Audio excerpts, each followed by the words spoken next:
Mesdames, Messieurs, bonsoir. Merci d'être avec nous. Si vous ressentez de la confusion ce soir, c'est normal parce que ce qui règne ce soir, c'est l'incertitude, c'est l'inquiétude. Et nous allons aller dans les moindres détails concernant, bien sûr, la guerre en Iran. Mais je vous présente le plateau de ce soir. Sophia Amara, bonsoir. Vous êtes grand reporter spécialiste du Moyen-Orient. Merci d'être là. Renaud Gérard, bonsoir. Vous êtes éditorialiste au Figaro. Colonel Goya, bonsoir. Consultant militaire LCI. Particulièrement content de vous recevoir ce soir. Sylvie Berman, bonsoir. Ancien ambassadeur de France en Russie, en Chine. Stéphane Goldin, bonsoir. Merci d'être avec nous. Vous êtes analyste sécuritaire, ancien commandant d'une unité d'élite de Tsahal. Enfin, Gallagher Fenwick, bonsoir. Gallagher. Vous êtes grand reporter, spécialiste des questions internationales. Nous venons de l'apprendre, selon des médias israéliens et un média spécifique qui s'appelle The Hormuz Letter, il y a quelques instants, le président américain Donald Trump a convoqué son vice-président J.D. Vance, le ministre de la Défense Pete Hegseth et l'ensemble du Conseil de la Sécurité nationale dans la Situation Room de la Maison-Blanche. Le convoi de J.D. Vance, le vice-président, a même été vu roulant à tombeau ouvert pour terminer son week-end et rejoindre justement la Maison-Blanche. Une réunion vient donc de débuter il y a quelques instants et en parallèle, Benjamin Netanyahou, donc le Premier ministre israélien, et son cabinet de sécurité restreint sont aussi sur le point de se réunir et de s'entretenir, bien sûr, avec Donald Trump. Je le disais, ce qui règne ce soir, c'est l'incertitude. À un moment, il peut apparaître que les États-Unis et Israël sont sur le point de frapper à nouveau l'Iran, et tout de suite après, la voie diplomatique semble avancer. Nous allons tenter d'éclaircir tout cela ce soir. D'abord, qu'a dit Donald Trump ? Donald Trump a dit ceci à Axios tout à l'heure. Je pense que deux choses peuvent se produire. Soit je les frappe au plus fort qu'ils n'ont jamais été, soit nous allions signer un bon accord. Mais depuis, il s'est passé ce que je viens de vous dire, c'est-à-dire cette réunion dans la Situation Room. Nous sommes en train d'avancer quand même à grands pas, Sophia Amara. Si ce soir une décision est prise, nous allons être bientôt fixés. Oui, on est vraiment là dans ce qui est ce qu'on appelle le brouillard de la guerre et l'ambiguïté stratégique qui est entretenue des deux côtés. Washington, enfin déjà hier, il a été question côté Émirats, d'une possible sortie de crise avec ce fameux protocole dont on parle depuis 48 heures, qui serait à 50-50. Mais à Washington, on évoque cet accord, mais on dit qu'en tout cas, on est prêt à reprendre les combats très rapidement et re-rentrer dans une deuxième phase de la guerre qui serait absolument destructrice pour l'Iran, l'Iran dit elle est prête à faire face à toute attaque américaine ou israélienne. Donald Trump a dit tout à l'heure sur la chaîne CBS, un accord avec l'Iran se rapproche grandement. Gallagher Fenwick. Donc il y a effectivement ces trois composantes. Il y a l'inquiétude, l'incertitude côté américaine, c'est-à-dire on ne sait pas du tout. Donald Trump semble hésiter, semble passer son temps à téléphoner à tout va, à tout le monde, à tous ses interlocuteurs. Ensuite, il y a aussi une inquiétude côté iranien et puis une inquiétude, on va y venir, côté israélien. Oui, ce qui est intéressant, c'est que du côté iranien, il y a plusieurs voix qui parlent et qui disent à peu près la même chose que Donald Trump. C'est-à-dire que vous avez Mohamed Ghalibaf qui dit écoutez, nous on est prêts à la guerre. Président du Parlement. Et si la guerre, effectivement, doit intervenir, la punition infligée aux Américains sera pire que celle qu'ils ont subie le premier jour. Je mutile, mais c'est à peu de choses près ce qu'il a dit. Et puis d'un autre côté, une partie de la diplomatie iranienne qui est plutôt, on va dire, positive en vue de la signature. Alors attention, pas d'un accord, mais d'un protocole d'accord, ce qu'on appelle un Memorandum of Understanding, qui est un document de 14 points qui circule quand même depuis plusieurs semaines. Ça ne veut pas du tout dire que les choses sont résolues, mais ça veut dire que quelque part, il y a un accord sur la manière de négocier quelque part. C'est un protocole de négociation. Donc, c'est pas quelque chose de très ambitieux, mais je pense que ça dessine quand même un horizon qui se rapproche inexorablement pour Donald Trump, qui est celui de la défaite stratégique. parce que il n'a pas réussi à faire plier les Iraniens, eux ne bougent pas, et lui effectivement fait des concessions, alors elles sont mineures pour le moment.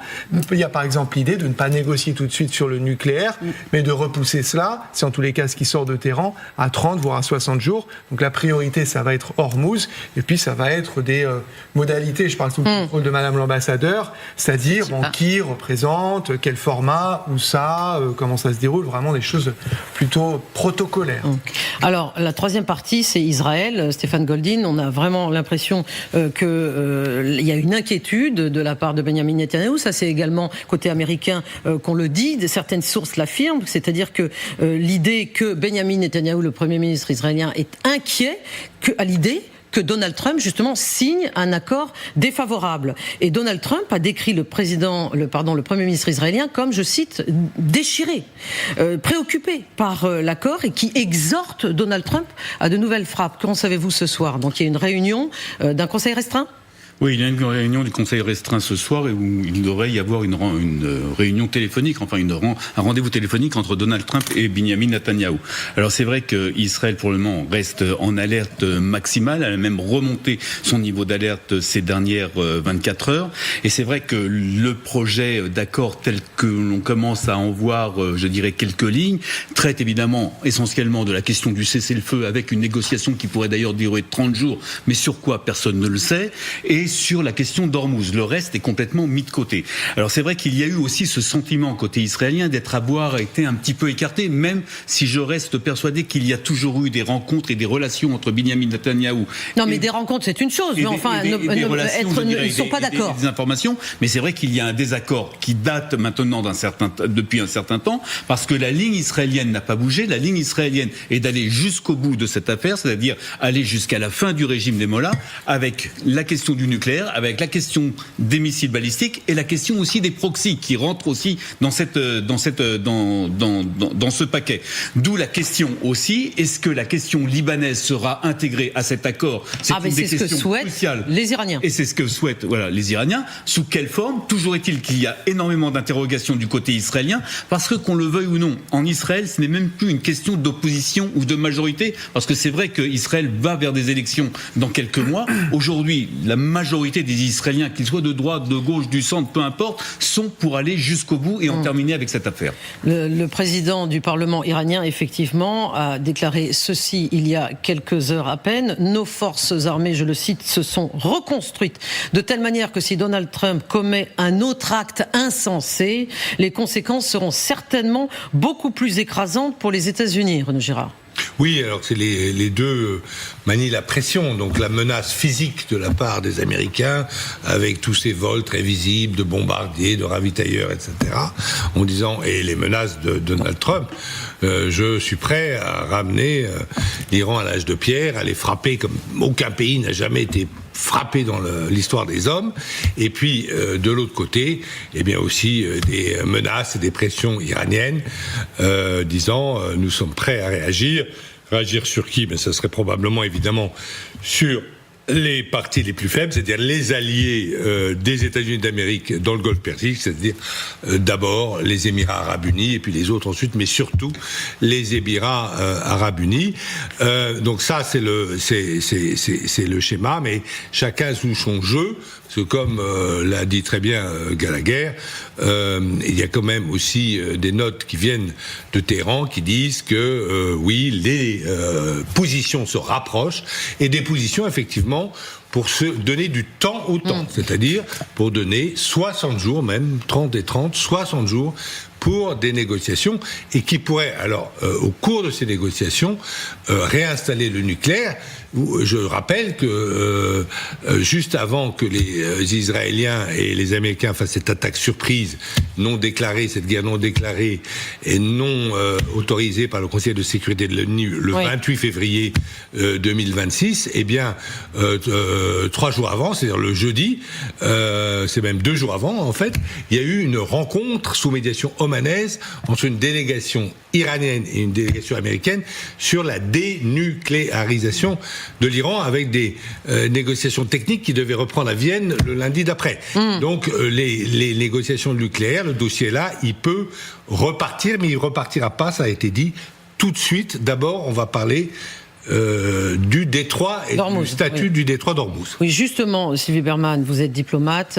Là, on a ce soir, dans la confusion qui règne, l'incertitude et l'inquiétude, on a quand même l'impression que les deux parties en présence concernées, c'est-à-dire les Iraniens et les Américains, disent à peu près la même chose, non pas sur le contenu de cet accord, mais sur le fait qu'elles souhaitent toutes les deux un accord et qu'elles devraient peut-être annoncer un projet d'accord de paix relativement bientôt. Simplement, comment on transforme un cessez-le-feu, le cessez-le-feu actuel, en un accord de paix permanent ? Alors là, ça ne sera pas un accord de paix. Ça serait un protocole d'accord, en renvoyant peut-être la négociation sur le nucléaire à une période un peu plus longue. 30 jours, je ne pense pas, parce qu'il va y avoir le 4 juillet, le 250e anniversaire, et Donald Trump ne peut pas être acculé à prendre une décision. Prolonger le cessez-le-feu plutôt de 30 à 60 jours. Voilà, oui. 30 à 60. Donc pour avoir effectivement le temps. Mais il faut se rendre compte d'une chose, c'est que si ça ne porte que sur Hormuz, c'est-à-dire on règle un problème qui a été créé par la guerre, qui a été déclenché par Donald Trump. Donc ça ne règle pas la question du nucléaire, bon, a fortiori pas le balistique, mais on n'a jamais pu le régler avec les Iraniens. C'était pas dans le JCPOA en 2015 et pas plus que la question des proxys. Donc ça, je pense qu'ils n'y arriveront pas, mais il doit y avoir un accord effectivement pour discuter du nucléaire, sachant que les Iraniens sont encore en train de dire qu'il n'est pas question de renoncer aux 440 kilos d'uranium hautement enrichi.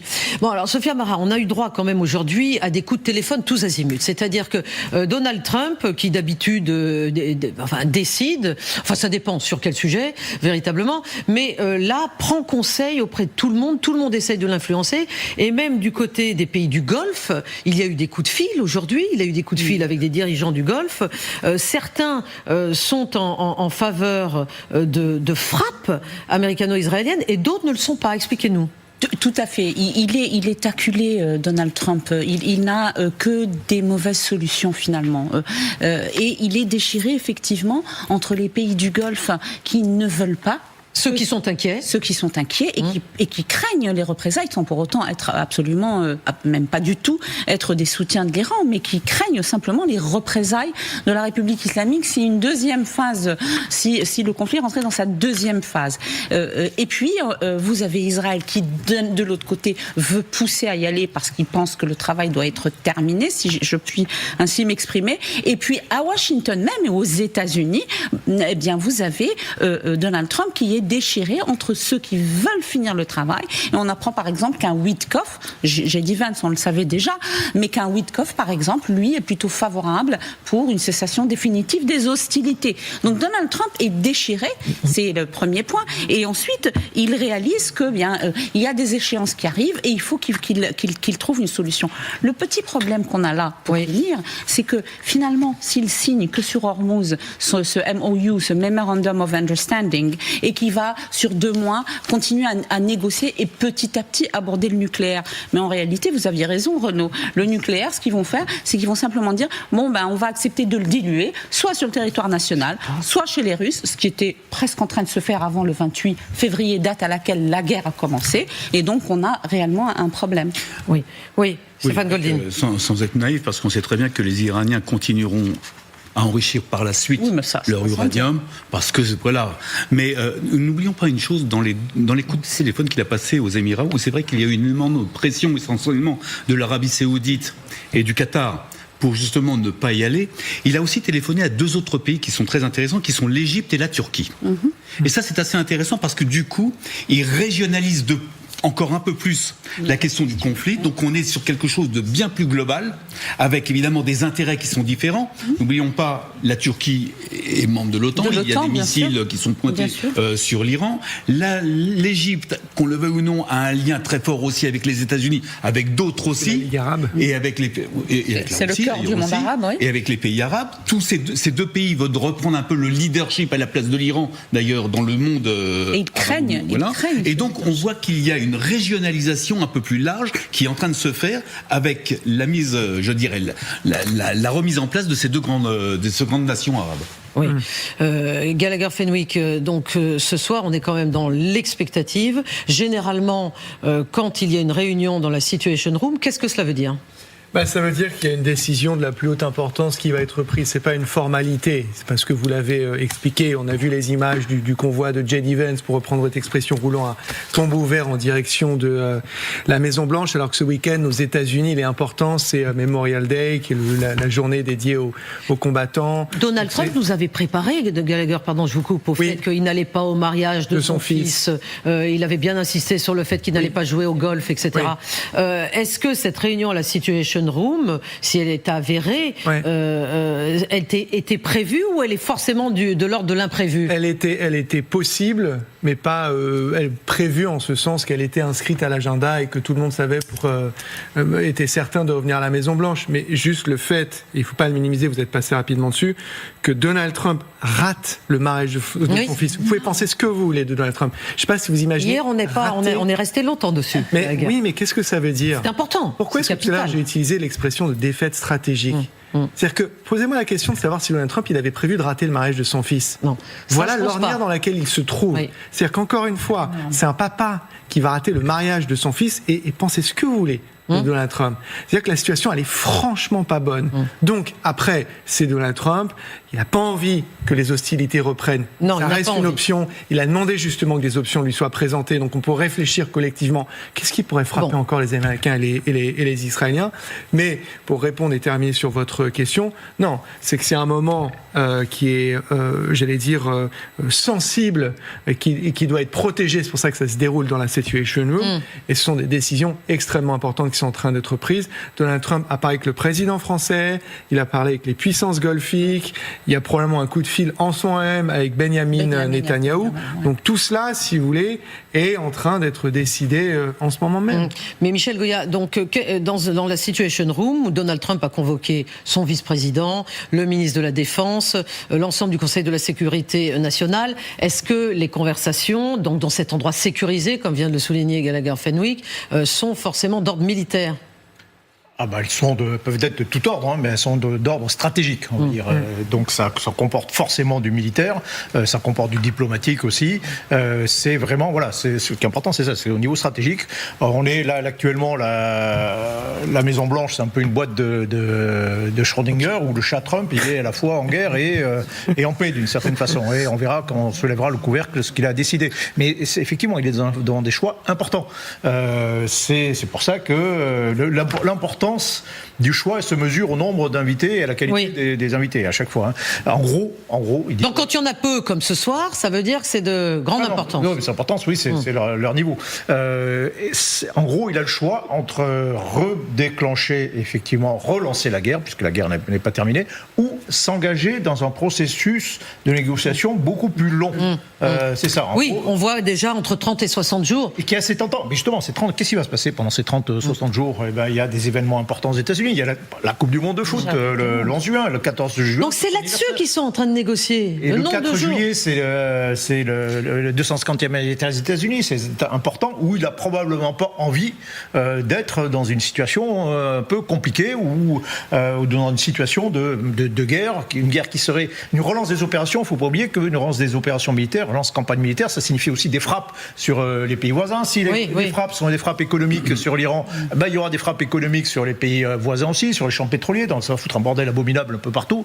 Est-ce qu'il a envie d'être, au moment de ces échéances, au milieu d'un bordel qu'il a un petit peu créé et que pour l'instant, à ce moment-là en tout cas, il n'en verra pas le bout? C'est pas forcément évident. Et ce que viennent faire les Iraniens, en fait, c'est ça, c'est lui offrir une respiration. Il dit voilà, ok, on a une solution, un plan B, dans lequel vous pouvez toujours dire que vous êtes en train de négocier, et peut-être que dans ce créneau de 30, 60 jours, il y aura au moins des choses concrètes sur le détroit d'Ormuz, parce que c'est le plus urgent, et que si effectivement au bout d'un mois... Et le nucléaire, ça sera après, hein ? Oui, mais de toute façon, sûrement. Mais de toute façon, tout ça, c'est tellement complexe que c'est pas en 30 jours qu'on va résoudre tous les problèmes qui sont là. Mais ce que je veux dire, c'est que, voilà, s'il y a quelque chose au bout de 30 jours sur le détroit d'Ormuz, si les deux blocus en échange, il y a un échange, les deux blocus iraniens et américains sont levés. Stop. Et au moins, il aura quelque chose. Il pourra dire que c'est une victoire, même si c'est un peu lui qui a créé le problème. Mais il pourra dire qu'il a obtenu quelque chose au moment de ces échéances importantes, en disant le nucléaire, oui, c'est en bonne voie et on va arriver à quelque chose, mais ça va prendre un peu plus de temps. Sylvie ? Oui, on savait qu'il y avait des négociations depuis plusieurs jours, puisque le ministre de la Défense du Pakistan s'est rendu à Téhéran. Et c'était lui le médiateur.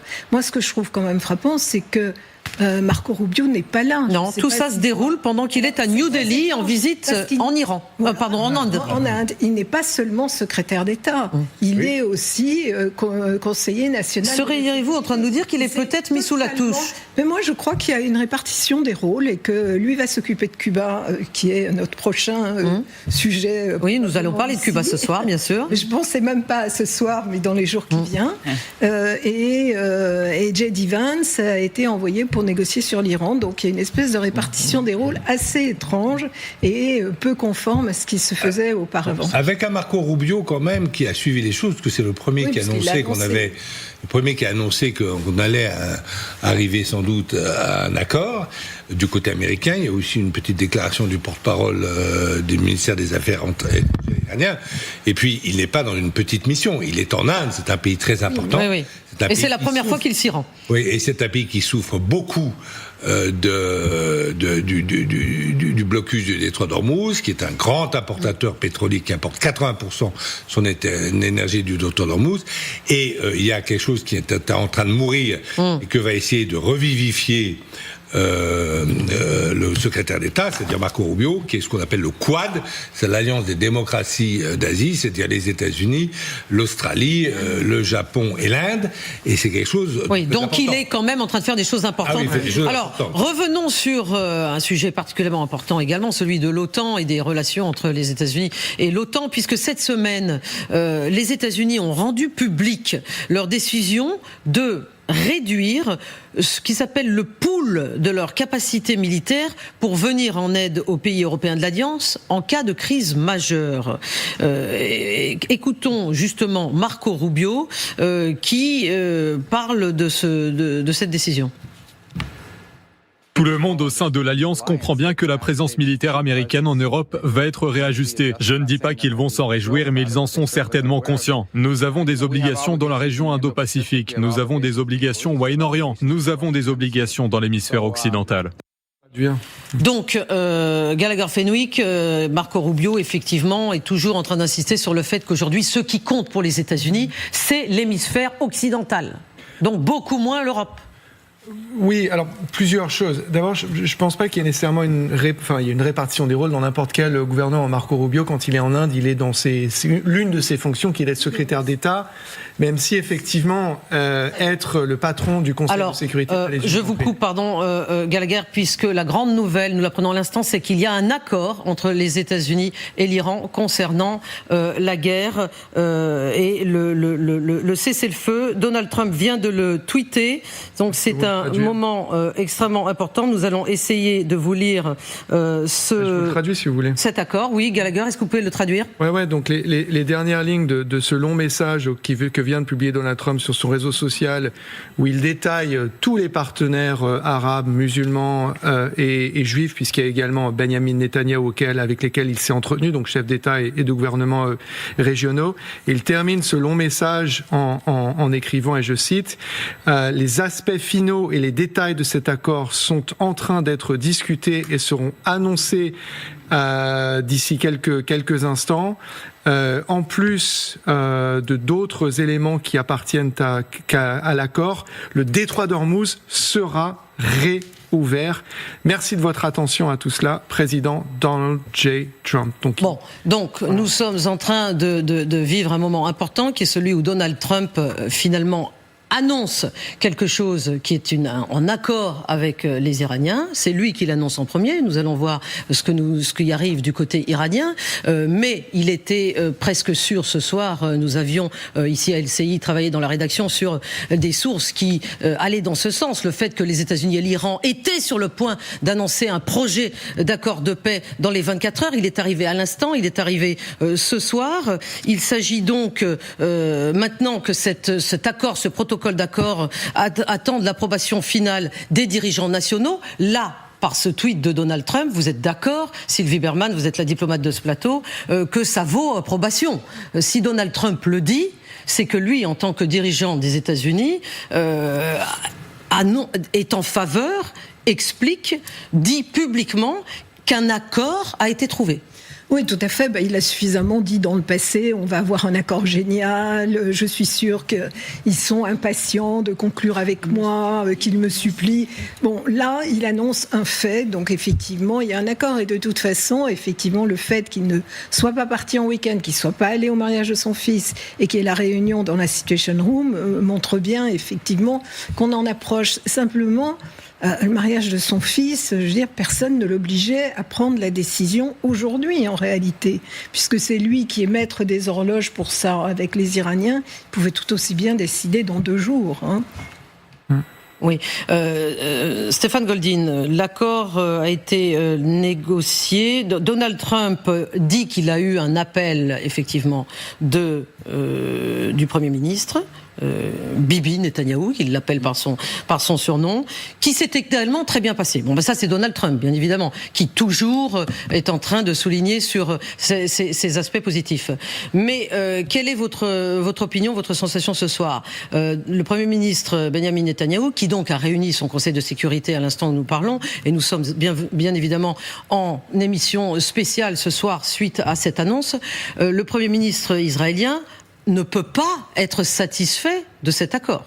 Non, le Premier ministre israélien ne veut pas être satisfait de cet accord parce que le Premier ministre israélien, Benjamin Netanyahou, a toujours dit qu'il voulait aller jusqu'au bout. Et dans le fond, il sent qu'il a encore été, je dirais, un peu un coup de couteau dans le dos. Ça s'est déjà passé en juin dernier. Maintenant, toute la question de ce qui se passe, c'est comment Israël va réagir, comment le gouvernement israélien va réagir. Pour 2 raisons.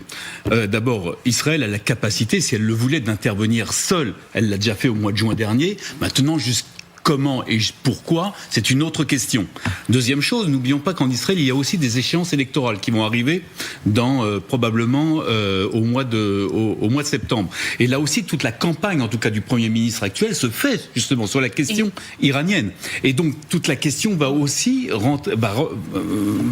se relier, se raccorder à une question qui est beaucoup plus de politique politicienne, comme d'ailleurs aux États-Unis, pour Donald Trump par rapport à d'autres échéances. Et donc, Israël actuellement est dans une interrogation, et je suis persuadé qu'actuellement, lors de cette réunion du Conseil de sécurité israélien, toutes les cartes sont mises sur la table, toutes les options sont mises sur la table, avec toutes les possibilités qui restent. Parce qu'il va falloir aussi, dans cette affaire, que Benjamin Netanyahou puisse sortir par le haut de cette affaire, et ça va pas être évident.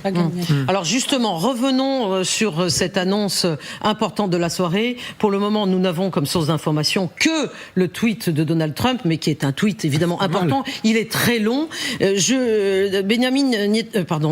Donald Trump cite le nombre impressionnant de personnes qu'il a eu au téléphone avant, effectivement, de signer cet accord.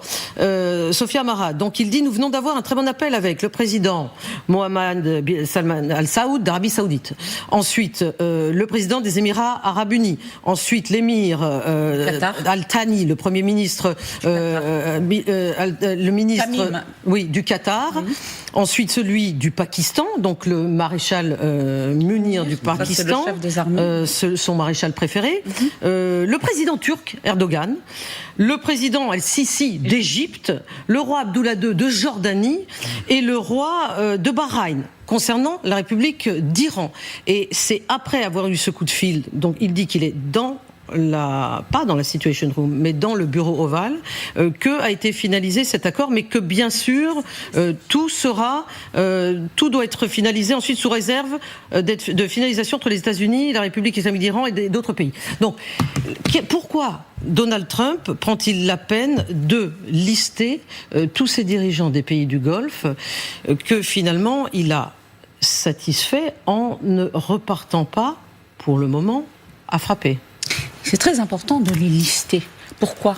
Parce qu'en réalité, il leur dit, vous qui avez été pris de court par cette guerre que nous avons décidé, sans tenir compte du fait que vous pourriez être ciblés par des représailles iraniennes, vous qui êtes contre la guerre, vous qui m'avez tellement soutenu, donné d'argent, fait de chèques, offert des avions, dont l'Air Force One de substitution de Donald Trump qui pourra garder jusqu'à la fin de sa vie, ce qui est assez contraire à la Constitution américaine, qui avait fait tellement de chèques pour nous acheter des armes, etc. Eh bien voilà, j'ai entendu votre voix, je vous ai compris d'une certaine façon, même si je ne compare évidemment pas les deux hommes, mais en tout cas voilà, et de dire je vous ai compris. Ce qui est un peu étrange, c'est d'apprendre que c'est après tout ça qu'il a appelé Benjamin Netanyahou. Donc, oui, absolument. Parce que Benjamin Netanyahou... Séparément, précise Donald Trump. Oui. Séparément, j'ai eu un appel avec Benjamin Netanyahou. Oui, mais il y a un problème parce que l'Iran, qui veut absolument utiliser le Liban comme une carte de négociation, il y a quand même le Hezbollah derrière et que Israël est en train de frapper le Liban, eh bien on se demande si oui ou non, eh bien il va arriver, Trump, eh bien à neutraliser Israël dans cette guerre pour pouvoir faire aboutir ce projet. Parce que les Iraniens l'ont redit aujourd'hui, ils utilisent le Liban comme une carte de négociation. Est-ce qu'ils vont, oui ou non, arriver eh bien, à séparer les deux dossiers afin de consolider cette trêve qui mènerait à un accord définitif? Sylvie Bermann, on se résume. Donald Trump, qui a tendance à beaucoup tweeter, vient de publier un très long tweet dans lequel il liste les dirigeants des pays du Golfe avec lesquels il a eu un coup de téléphone tout à l'heure. Ça, c'était prévu. On le savait depuis le début de l'après-midi qu'il devait avoir ces coups de fil.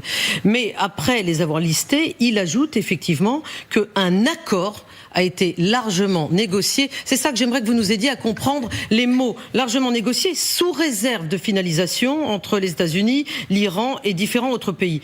Et que séparément, il a eu donc un appel avec le Premier ministre Netanyahou, dont il dit que ça s'est très bien passé, etc. Et il ajoute les aspects finaux et les détails de l'accord sont actuellement en cours de discussion, seront annoncés sous peu. Est-ce que ça vous paraît la façon, disons, habituelle Non, parce que je vois vos crevards que ça ne vous paraît pas tout à fait habituel. Expliquez-nous. Non, mais c'est habituel pour Donald Trump, parce que là, en fait, il n'y a pas encore d'accord. Il dit qu'un accord a été largement négocié, mais il ne dit pas qu'il y a un accord final. Il dit que ça reste à finaliser et on va le savoir sous peu.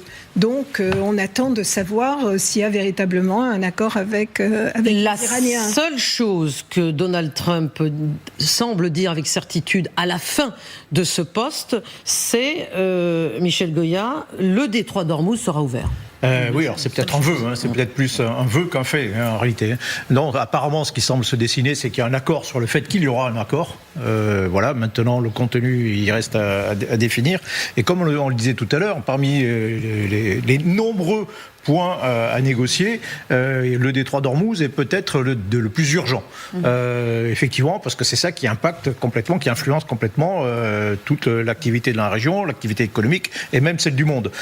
Donc c'est là-dessus que les choses vont probablement commencer, avec cette idée que, oui, je pense que dans le cas de son tweet, c'est quand même plutôt un vœu. Dire, voilà, ça veut dire, je vous assure que le détroit sera bloqué. Et ce sera certainement son premier objectif. Sera débloqué, pardon. Oui, sera ouvert. Sera ouvert, oui, voilà. Essayons d'être clairs, parce que là, c'est déjà, on est sous le coup de cette nouvelle. Non, je résume. Bon. Donc, résumons, Michel. Résumons. Donc, je pense que oui, ça va se concentrer. C'est pour l'instant, ça reste très flou, ça c'est très vague. Il n'y a pas de véritable accord, il n'y a pas de enfin, il y a quand même une différence. Mais il y a au moins l'idée qu'on va d'abord parler du détroit, avec l'espoir qu'il sera réouvert rapidement. Là, après, on verra quelles sont les concessions américaines qui seront en échange. Au moins la levée du blocus américain lui-même, probablement.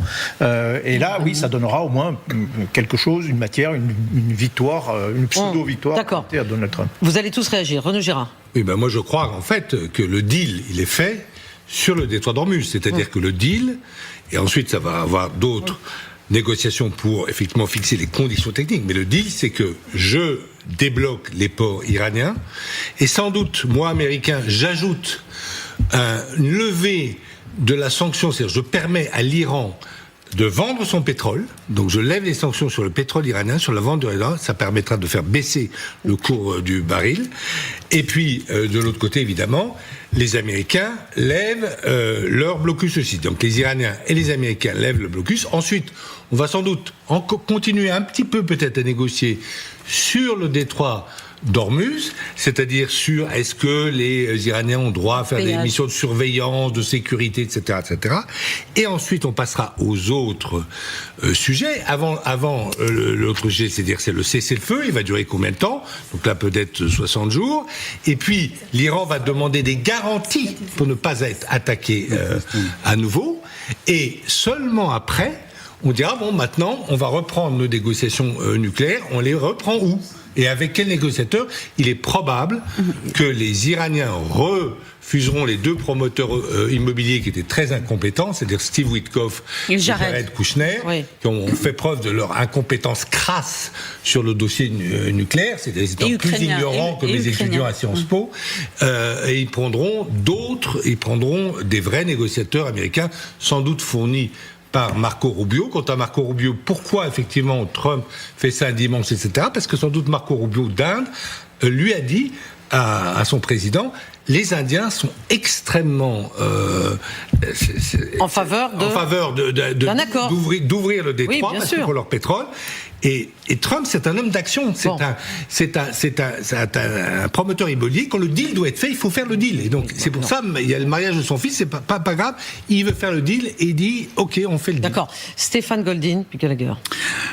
Je pense que c'est un tout petit peu plus pernicieux que ça. Et je pense que, concrètement, les Iraniens qui savent très bien négocier sont les rois de la négociation. Oui. Dans le fond, l'histoire du détroit d'Ormuz, c'est l'os. Donc, qu'est-ce que vous êtes en train de nous dire? Qu'ils ont gagné? C'est l'os à ronger qu'on a lancé aux États-Unis pour qu'ils puissent sortir par le haut. Maintenant, la question venant d'Israël, dans le fond, il n'y a pas 36 solutions. La seule façon pour que Israël puisse sortir, je dirais, par le haut de cette affaire et que Benjamin Netanyahou puisse dire on a une victoire, ça veut dire que dans le cadre de cet accord, il peut y avoir un volet Liban, avec la question du Hezbollah, avec, ça veut dire, une véritable aide au gouvernement libanais pour pouvoir, se débarrasser, que les Libanais puissent se débarrasser du Hezbollah. La deuxième chose, évidemment, il y aura probablement aussi un engagement sécuritaire vis-à-vis d'Israël qui sera multiplié. Il n'y a pour le moment que ça que j'arrive à voir, que j'arrive à percevoir pour que Israël puisse sortir, je dirais entre guillemets, par le haut de cette affaire au moment où on parle. Justement, rendons-nous à Washington. Nous sommes en direct avec Mathieu Derrien. Mathieu Derrien, vous êtes à Washington. Bonsoir, merci d'être avec nous. Que s'est-il passé véritablement qui a mené Donald Trump à publier sur son réseau Truth Social ce long tweet dans lequel il annonce un accord, je cite, largement négocié en train d'être finalisé entre les États-Unis d'Amérique et la République islamiste d'Iran? Eh bien, en fait, Donald Trump, il a passé sa journée à consulter, à passer les coups de fil. Il a consulté tout d'abord les pays, les représentants des pays du Golfe qui ont été à la tête de ces négociations pour tenter de rapprocher les positions iraniennes et américaines.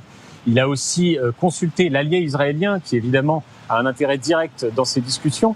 Et il y a eu aussi discussion avec les négociateurs en chef que sont J.D. Vance, Steve Witkoff et Jared Kushner. Ce sont eux qui ont commencé par donner leur aval à cette ébauche de texte. Restait encore à la faire accepter par Donald Trump. Et voilà, le président l'annonce depuis le bureau ovale sur son réseau social Truth. Cet accord doit encore être finalisé. Les détails doivent encore être annoncés. Mais crucialement, il y a parmi les mesures la réouverture du détroit d'Ormuz. On note tout de même que ce message est assez loin du triomphalisme que Donald Trump peut avoir sur son réseau social quand il entend revendiquer un succès. Mais il semble ce soir que l'Iran et les États-Unis soient très proches d'un accord de paix. Merci infiniment Mathieu Derrien, merci d'avoir été avec nous en direct de Washington. Évidemment, vous resterez avec nous tout au long de la soirée. Sylvie Berman.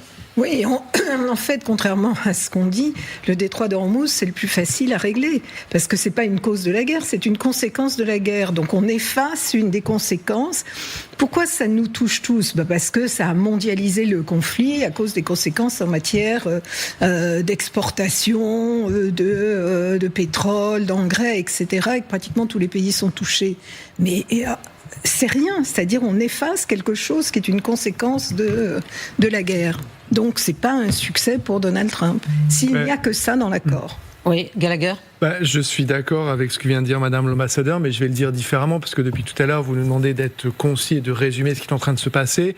Donald Trump vient d'acter la défaite des États-Unis face à l'Iran, puisqu'il fait un très très long message pour dire j'ai parlé avec tous les leaders de la région et j'ai parlé séparément avec les Israéliens. Et vous savez quoi ? Le détroit d'Ormuz va être rouvert. Ah, c'est ça ?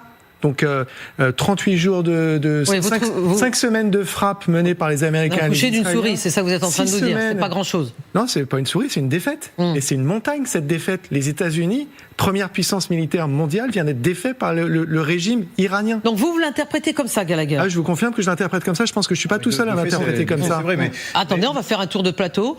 Juste, Michel. Rappelez-vous quand il y a plusieurs semaines où il était devant une assemblée MAGA.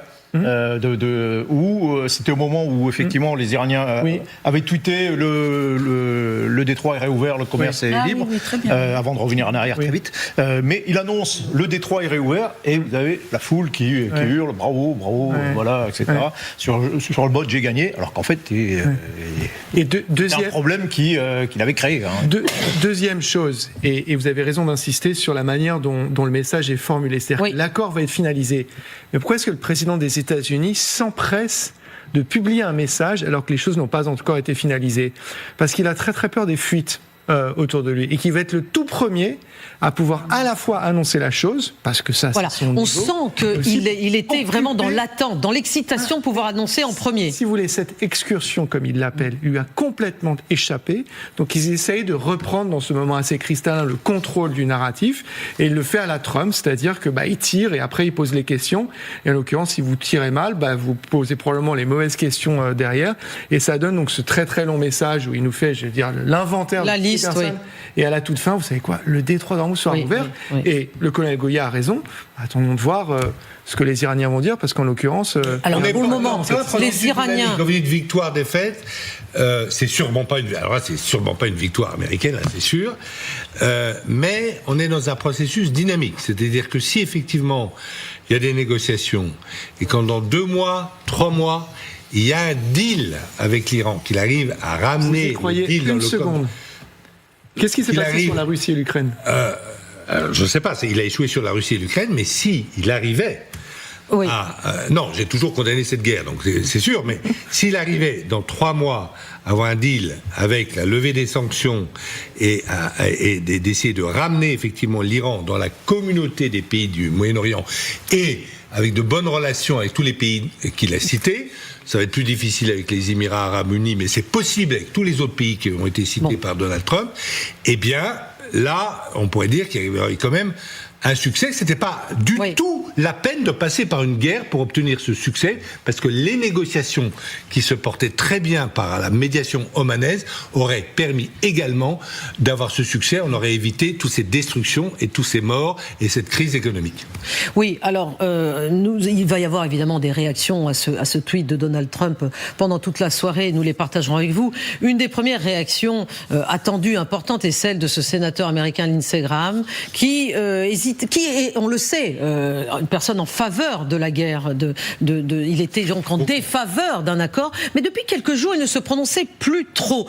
Voici ce qu'il a dit à l'instant, ce qu'il vient de tweeter. Si dans la région, je cite Lindsey Graham, on perçoit qu'un accord avec l'Iran permette au régime de survivre et de devenir plus puissant au fil du temps, nous aurons versé de l'essence sur les conflits au Liban et en Irak.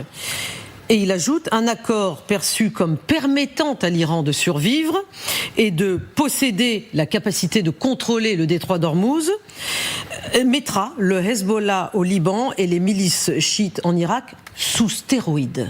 Sous stéroïdes, c'est ce qu'on Sophia Amara. Sur ce plateau hier. Vous avez raison, Renaud, quand vous dites qu'il n'a rien remporté, Trump. Mais moi, j'irai plus loin. Je dis que non seulement il n'a rien remporté, mais il a rendu la situation plus catastrophique qu'elle ne l'était le 27 février. C'est vrai. Parce parce que les pays de la région vont se dire, et puisqu'on parle du Hezbollah, vont se dire, mais si les Américains eux-mêmes n'ont rien réussi à faire contre l'Iran, vous voulez que nous, par exemple, petite armée libanaise, nous parvenions à démanteler sa milice, son supplétif qu'est le Hezbollah? Mais c'est pas possible. Donc en fait, l'Iran s'est renforcé, l'Iran n'est pas désarmé, le nucléaire n'a pas été réglé, peut-être qu'il sera dans le mémorandum de 30 ou 60 jours sur la table, mais comme ils ont vu, les Iraniens, que les Américains sont incapables, donc il y a très peu de raisons qu'ils se laissent aller. Et comme dit un grand expert dont le nom m'échappe à chaque fois, du nucléaire en Israël, qui disait il y a 2 semaines, il y avait une fatwa. Alors, on n'aime pas nécessairement les fatwas, mais il y avait une fatwa du chef de l'Iran, du guide suprême de la révolution islamique, Ali Khamenei, qui disait pas de nucléaire. Cette fatwa a été enterrée avec ce type qui a été tué, très bien, avec ce chef iranien. Aujourd'hui, cette fatwa a disparu et l'Iran, plus que jamais, se dit qu'il est indispensable maintenant, si tant est qu'avant elle n'en avait pas le désir, enfin c'est pas certain, mais en tout cas c'est sûr que maintenant l'Iran va vouloir le nucléaire. Et ça, c'est tout ça qui fait que nous sommes dans une situation beaucoup plus grave que nous l'étions le 27. Bon. Donc après 3 guerres de changement de régime en terre d'islam faites par les Américains, c'est-à-dire l'Irak, l'Afghanistan et la Libye, eh bien on a une 4e qui se finit par une catastrophe. Bon, donc, bravo. Oui. Le néoconservatisme. Renaud américain. Girard, donc vous êtes déçu ce soir de ce Trump, de ce. Ah non, moi j'étais contre la guerre. Ce poste de Donald Trump. Toujours contre la guerre, j'étais pour les négociations nucléaires. Je pense et j'étais contre le fait que Trump ait déchiré l'accord nucléaire de 2015 qui m'allait parfaitement bien. Et qui allait dire parfaitement bien aussi à l'AIEA, l'Agence internationale de l'énergie atomique. Mais aujourd'hui, est-ce que vous considérez cette situation de ce soir que la guerre s'arrête, comme une victoire américaine? Comment?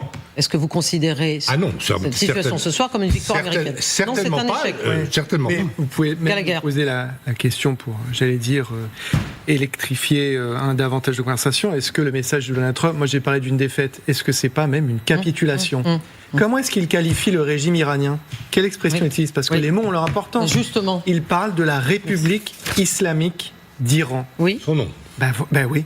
Mais donc, il reconnaît la légitimité de ce régime en disant, voilà, j'ai négocié avec la République mais Gallagher, quel nom vous pensez qu'il aurait dû utiliser?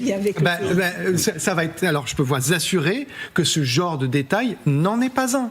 Barack Obama n'utilisait pas voilà, exactement. Cette appellation qui est, du reste, l'appellation officielle de ce pays. Mais qui légitime, encore une fois, ce régime et qui dit... Voilà. Donc pour vous, le changement de régime, c'est terminé. Le seul objectif qu'on ait réussi à atteindre, et pour l'instant il n'est que sur le papier, c'est la réouverture du détroit d'Ormuz. Donc voilà, on discute, on négocie avec la République islamique d'Iran. Et les différents autres pays qui doivent être, à mon avis, les intermédiaires. Sophia Amara, quand il dit ça, Donald Trump. Bien sûr, les différents pays. C'est-à-dire Oman, le Pakistan. Ceux qu'il a cités, ce sont les pays arabes dont il a réalisé qu'ils souffraient énormément, dont il a sous-estimé les risques de les voir recevoir en représailles à l'attaque initiale des bombes, des missiles et des drones, et qui a rendu la situation des Américains encore plus difficile parce qu'ils sont étalés sur 1400 kilomètres et même plus. Donc cela rend la surface difficile à couvrir et à protéger, d'autant plus qu'il faut protéger également Israël. Donc il avait un problème avec ces pays-là.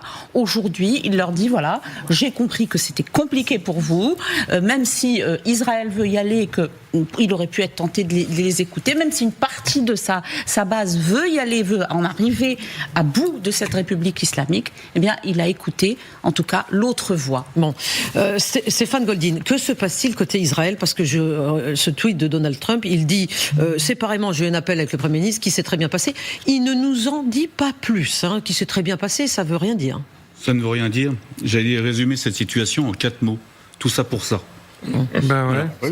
Bravo. Parce que voilà, on en est là. Mais je pense, vous savez, ce soir, j'ai une pensée pour des gens qu'on entend, on en parle. C'est les peuples iraniens.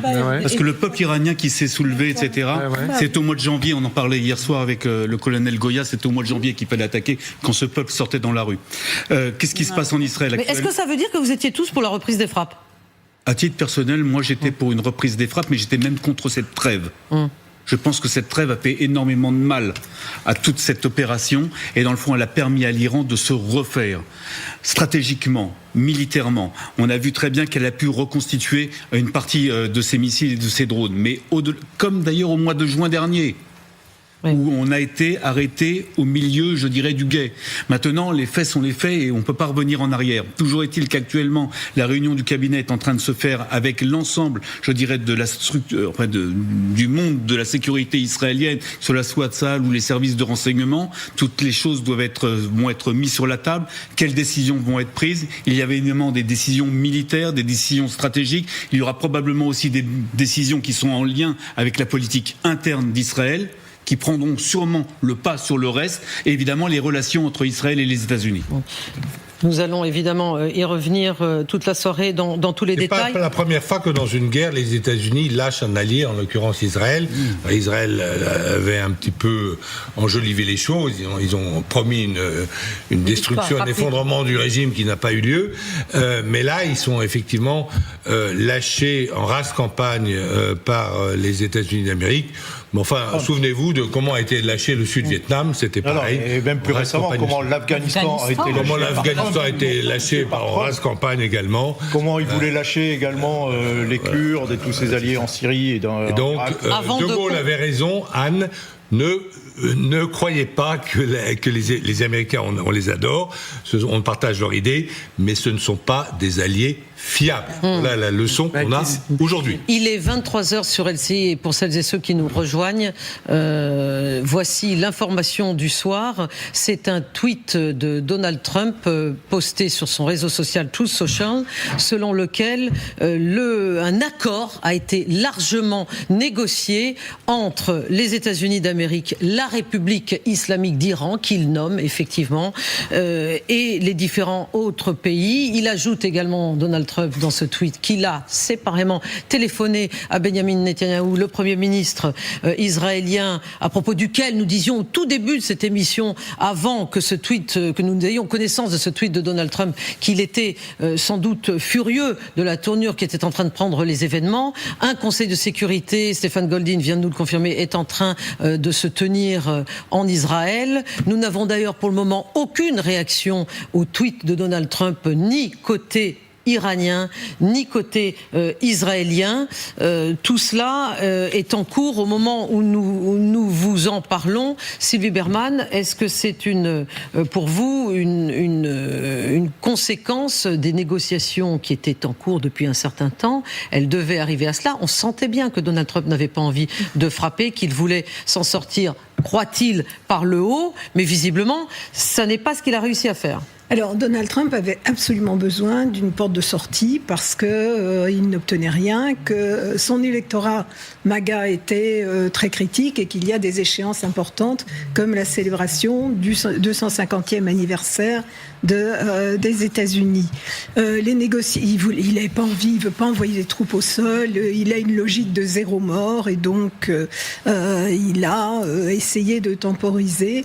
Là, l'annonce qu'il fait, c'est un accord a été largement négocié, devrait être finalisé. Mais s'il le dit conclu, on dit un accord est conclu. Oui, il n'a pas utilisé le mot conclu. Absolument. Donc c'est quoi la différence, Sylvie Bermann? Pour le moment, il n'y a pas encore signé. Mais s'il l'écrit, s'il dit que l'accord a été finalisé, quelle est la nuance? La nuance, c'est que là, c'est largement négocié, mais qu'il n'y a pas encore d'accord final. Et on attend, on n'a pas de réaction des Iraniens pour le moment. Il faudra voir sur quoi ils portent. Et encore une fois, si c'est uniquement pour régler un problème qui a été créé par la guerre elle-même, ce n'est pas véritablement un succès, donc il faut attendre les autres aspects de l'accord. Le seul point clair de ce très long post de Donald Trump, c'est cette citation que vous avez au bas de vos écrans: le détroit d'Ormuz sera ouvert, en plus de nombreux autres éléments de l'accord. Voici ce que dit Donald Trump. Stéphane Goldin. Pour aller dans le sens de ce que vient de dire Sylvie, n'oublions pas, si mes souvenirs sont bons, c'est qu'avant le 28 février, il y avait aussi des négociations. Allons-nous vers la guerre ou pas? Rappelez-vous, on en débattait même ici. Et dans le fond, on était aussi dans ce qu'on appelait un pré-accord ou un accord qui n'était pas encore conclu. Et tout le monde s'attendait à qu'il y ait la signature de quelque chose. Or, au dernier moment, ça n'a pas abouti. Et donc là, on se retrouve encore dans une période de 30 plus 30 jours.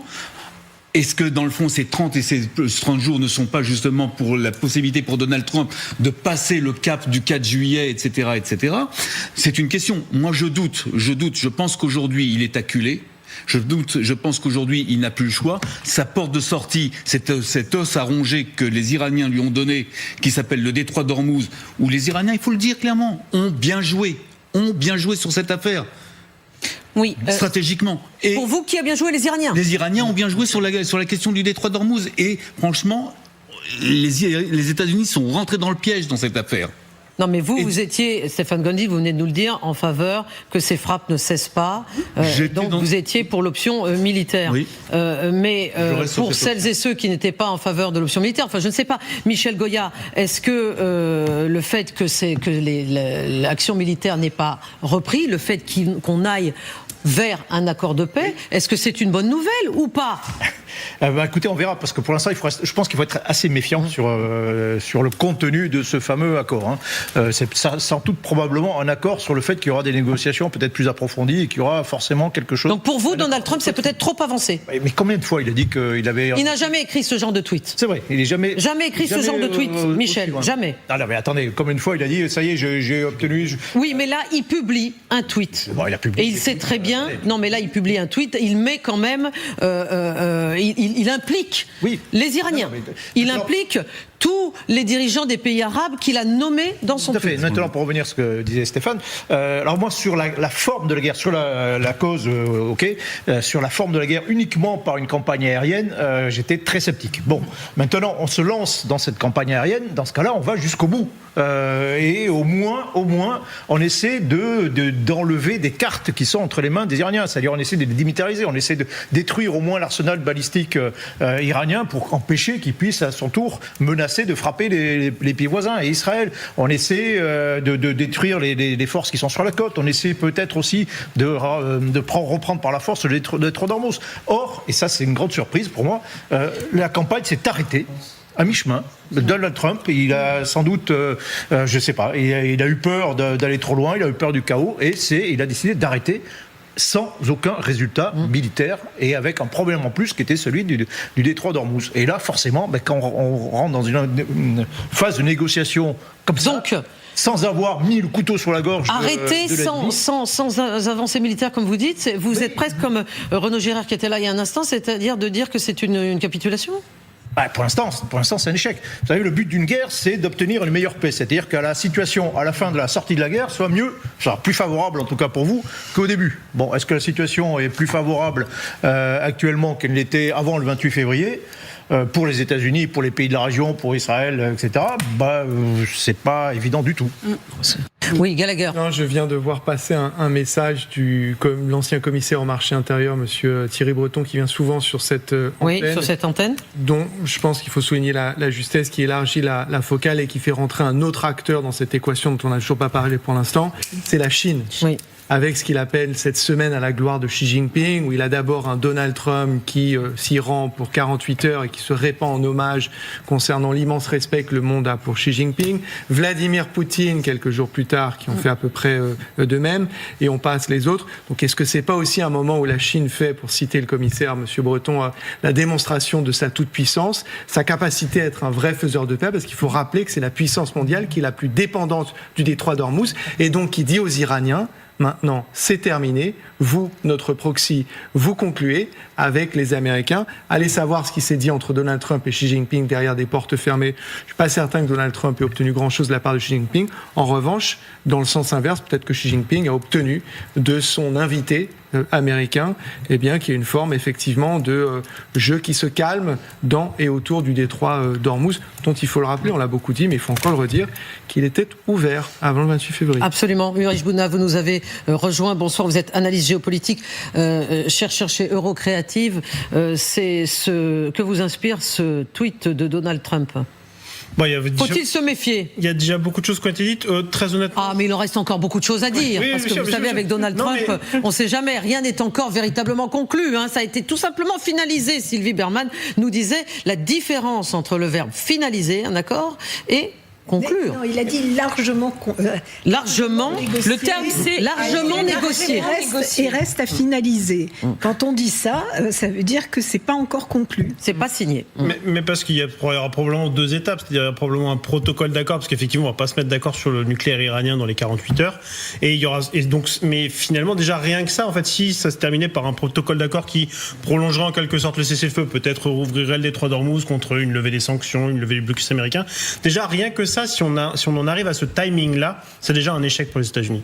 Parce que je rappellerai quand même que Donald Trump, il est rentré dans cette guerre pour obtenir la capitulation du régime iranien. Si effectivement, et alors que les Iraniens, eux, ont toujours posé ça sur la table, de dire on découple les sujets, on rouvre d'abord Ormuz, on fait un vrai cessez-le-feu, et ensuite on parlera du nucléaire, et peut-être on fera des concessions sur le nucléaire. Donc déjà rien que ça, si déjà ce schéma-là, ce schéma directeur de négociation se met en place, c'est déjà un échec pour Donald Trump. Et c'est un échec stratégique majeur par rapport aux pays du Golfe, par rapport à la Chine. Ça va quand même être très compliqué désormais pour Donald Trump. En plus de ça, s'il se prive de son moyen de pression principal, qui serait éventuellement une reprise des frappes, ça va être très compliqué d'obtenir des concessions de la part du régime iranien sur le nucléaire. Voilà. Nous sommes en direct de Washington avec Mathieu Derrien, accompagné d'Armel Esposito. Mathieu, rebonjour. Cet accord a enfin été conclu. En tout cas, il n'est pas tout à fait conclu. Il est en cours de finalisation. Quelles sont les réactions aux États-Unis à ce très long poste de Donald Trump, qui aujourd'hui a passé sa journée à passer des coups de fil? On le sentait justement très hésitant. Il y a encore, c'est tout frais pour l'instant, vous savez, ça vient de tomber, donc les médias sont un peu au ralenti. C'est un grand week-end de jours fériés aussi aux États-Unis pour Memorial Day, donc les réactions ne sont pas encore tout à fait tombées. Mais Donald Trump, lui, eh bien, il a été très actif aujourd'hui. Normalement, tout le pays tourne un peu au ralenti. Donald Trump, lui, a passé sa journée pendu au téléphone, a passé des coups de fil aux pays du Golfe qui étaient directement impliqués dans ces négociations, à l'allié israélien. Mais pendant longtemps, eh bien, rien ne semblait sûr. Il avait déclaré au site Axios ce matin qu'entre une reprise des frappes et un accord, eh bien, c'était, je cite, du 50-50. Et puis finalement, après-midi, tout semble s'être accéléré. Il y a eu ce retour de J.D. Vance à Washington. Le vice-président était en déplacement dans l'Ohio. Il est revenu. Son convoi de limousine a été vu en train de franchir les portes de la Maison-Blanche. Et Donald Trump, donc, était en train de consulter. Et puis, en cette fin d'après-midi, Donald Trump l'annonce lui-même, un accord est en passe d'être trouvé avec l'Iran. Donc on se rapproche d'une issue dans ce conflit. Oui, merci Mathieu Derrien, merci. Vous êtes en direct de Washington avec Armel Esposito. Et à l'instant, nous avons une réaction de Mike Pompeo, qui est ex-secrétaire d'État américain. Vous savez, il était pendant le Trump 1, et puis il était surtout dirigeait surtout la CIA. Voici ce qu'il dit sur cet accord. Donc, il réagit à ce poste de Donald Trump. L'accord qui est évoqué avec l'Iran semble tout droit sorti du manuel de jeu de Wendy Sherman, Robert Malley, Ben Rhodes. Bref, voici comment il le décrit. C'est une insulte de sa part, ça. Oui, vous allez nous décrypter.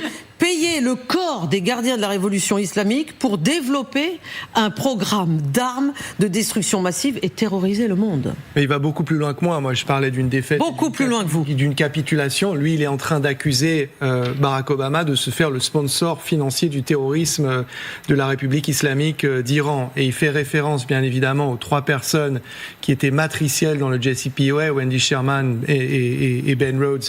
Et je ne sais pas si c'est Blinken ou Kerry qui cite comme étant la troisième, qui sont les personnes qui étaient, j'allais dire, au cœur qui étaient dans cette même situation room autour de Barack Obama quand il s'agissait de discuter des parties les plus sensibles de l'accord sur le nucléaire iranien. Donc ce qui est intéressant, c'est qu'on voit une sorte de panique de tous les faucons néoconservateurs, mais qui était... Ils sont les premiers à réagir, mais ils sont paniqués. Oui, et ce qui était assez prévisible, parce qu'on est quand même face à une sorte de cas d'école.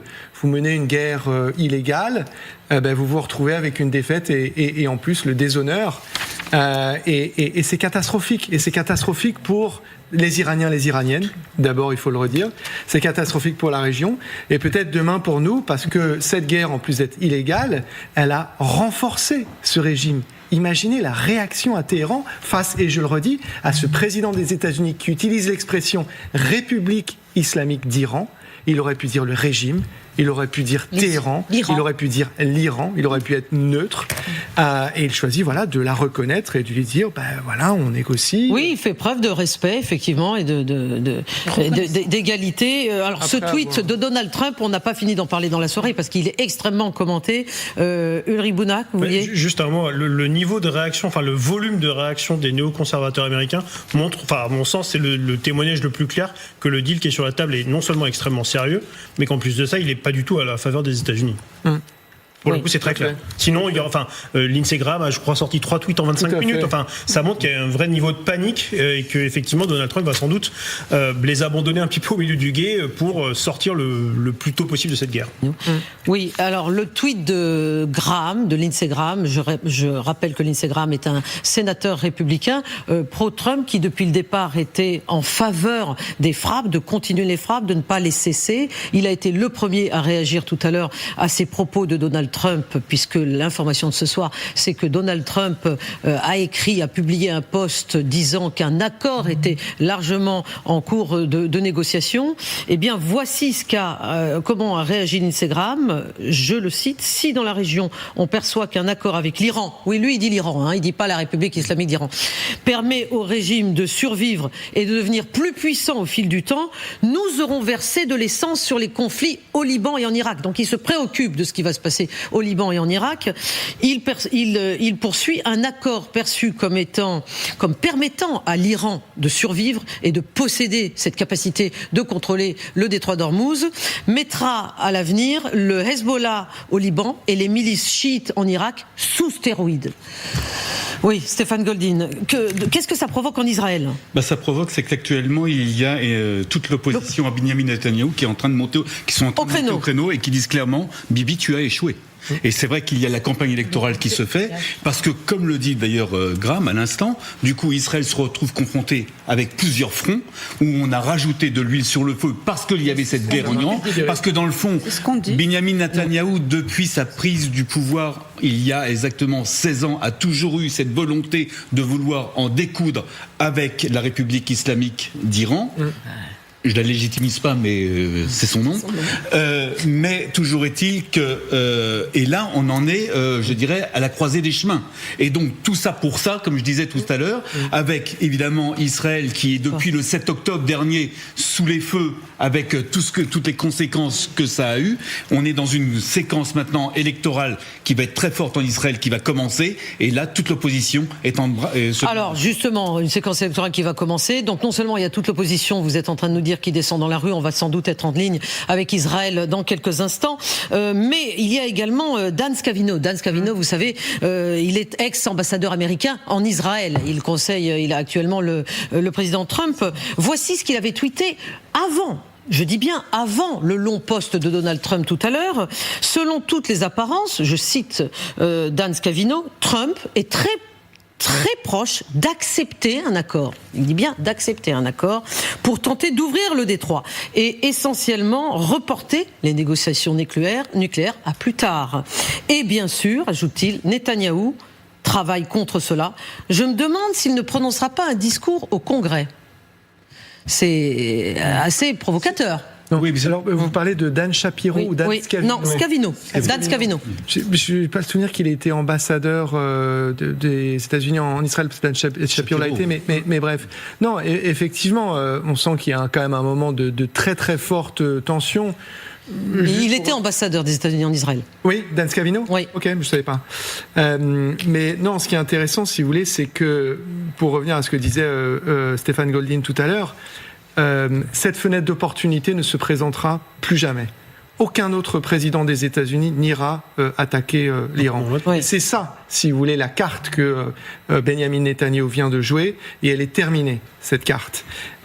Et c'était une opportunité, pensait-il, de mettre en œuvre ce qu'il a effectivement théorisé et ce qui a habité une bonne partie de la population israélienne, l'idée qu'il fallait l'emploi de cette force, quel que soit le coût, et également diplomatique, parce que voilà, ça se fait contre le droit international, c'est une guerre préventive, etc. Mais voilà, ça s'est avéré être un très mauvais calcul. bascule. Il y a des choses à dire sur la manière dont le Mossad a présenté les choses également à la personne de David Barnea, qui est désormais l'ex-chef du Mossad. Alors, mais vous avez raison, pardon Gallagher, c'était bien Dan Shapiro, vous aviez raison. Oui, donc pardon. c'est bien l'ex-ambassadeur américain en Israël. Après, je me trompe sur plein de choses tout le temps, hein, donc il n'y a aucun... Non, mais nous nous trompons tous, mais nous reconnaissons aussi nous tromper. Mais là, par contre, nous ne sommes pas trompés. C'est bien Dan Shapiro qui a commis ce tweet, et donc il est bien ex-ambassadeur américain en Israël. C'était l'ambassadeur de Barack Obama, et donc il était là quand il y avait le JCPO, et donc toutes ces voix sont en train de peser. Mais je pense que ce qui va être intéressant, c'est également autour du président des États-Unis. Vous savez qu'il n'y a pas un seul courant. Le courant MAGA est profondément divisé sur la question israélienne, sur la question de ce qu'ils appellent ces guerres interminables au Proche et au Moyen-Orient. Et c'est pour ça que je pense qu'il y a cette idée d'aller peut-être parler au Congrès, parce que ça reste quand même un moment qui est absolument majeur. Tout à l'heure, je disais, Anne, que je me trompe sur plein de choses. Je dis que Barack Obama n'employait pas le terme de République islamique d'Iran. En fait, quand il négociait avec elle sur le JCPOA, il l'employait. Oui, parce que c'est l'appellation officielle. Oui. Exactement. Oui, bien sûr. Mais quand vous recevez, par exemple, sur ce plateau des gens qui souhaitent une alternative, palaviste, monarchiste ou autre. Oui, mais alors pourquoi trouvez-vous, Gallagher, que Donald Trump n'aurait pas dû employer cette appellation dans son poste ? C'est pas qu'il n'aurait pas dû, c'est qu'il fait ce choix, et il le sait qu'il fait ce choix, parce que, vous avez utilisé le bon mot, c'est une manière de respecter les interlocuteurs en face, qu'il a essayé quand même, faut le dire, d'assassiner et de démettre. Et bien face à son échec, il est obligé de les voir, de les reconnaître et de leur dire, voilà, nous négocions avec les trois. Justement, allons faire un tour, si je puis dire, je me permets cette petite liberté, en Iran, en République islamique d'Iran, où nous attend Siavosh Ghazi. Siavosh Ghazi, vous êtes l'envoyé spécial, merci d'être présent avec nous.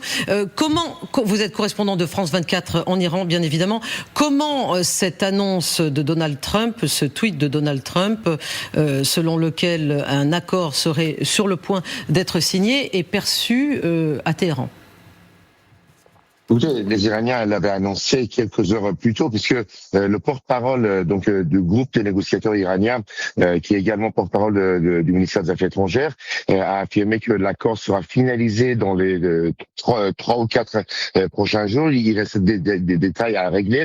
Et si on croit ces déclarations, il s'agit d'une nouvelle victoire. En tout cas, c'est le ressentiment que la population ou les gens qui soutiennent le pouvoir ont ici. C'est une nouvelle victoire de l'Iran, puisque sur le plan militaire, il y a eu la victoire. L'Iran a résisté face aux attaques américaines et israéliennes. Et ensuite, maintenant, c'est l'Iran qui impose ces conditions, c'est-à-dire que pour l'instant, pas question de parler du nucléaire. On va d'abord parler de la fin, annoncer la fin des hostilités à la fois en Iran, mais aussi sur le théâtre libanais. C'est-à-dire qu'Israël cessera également de mener des frappes contre le Hezbollah et les populations chiites. Cela aura des conséquences, bien évidemment, sur tous ces groupes qui sont proches de l'Iran et qui sont ce qu'on appelle les proxys. Ensuite, il y aura un déblocage progressif, sans doute, des avoirs iraniens qui représentent 100 milliards de dollars à l'étranger dans différents pays.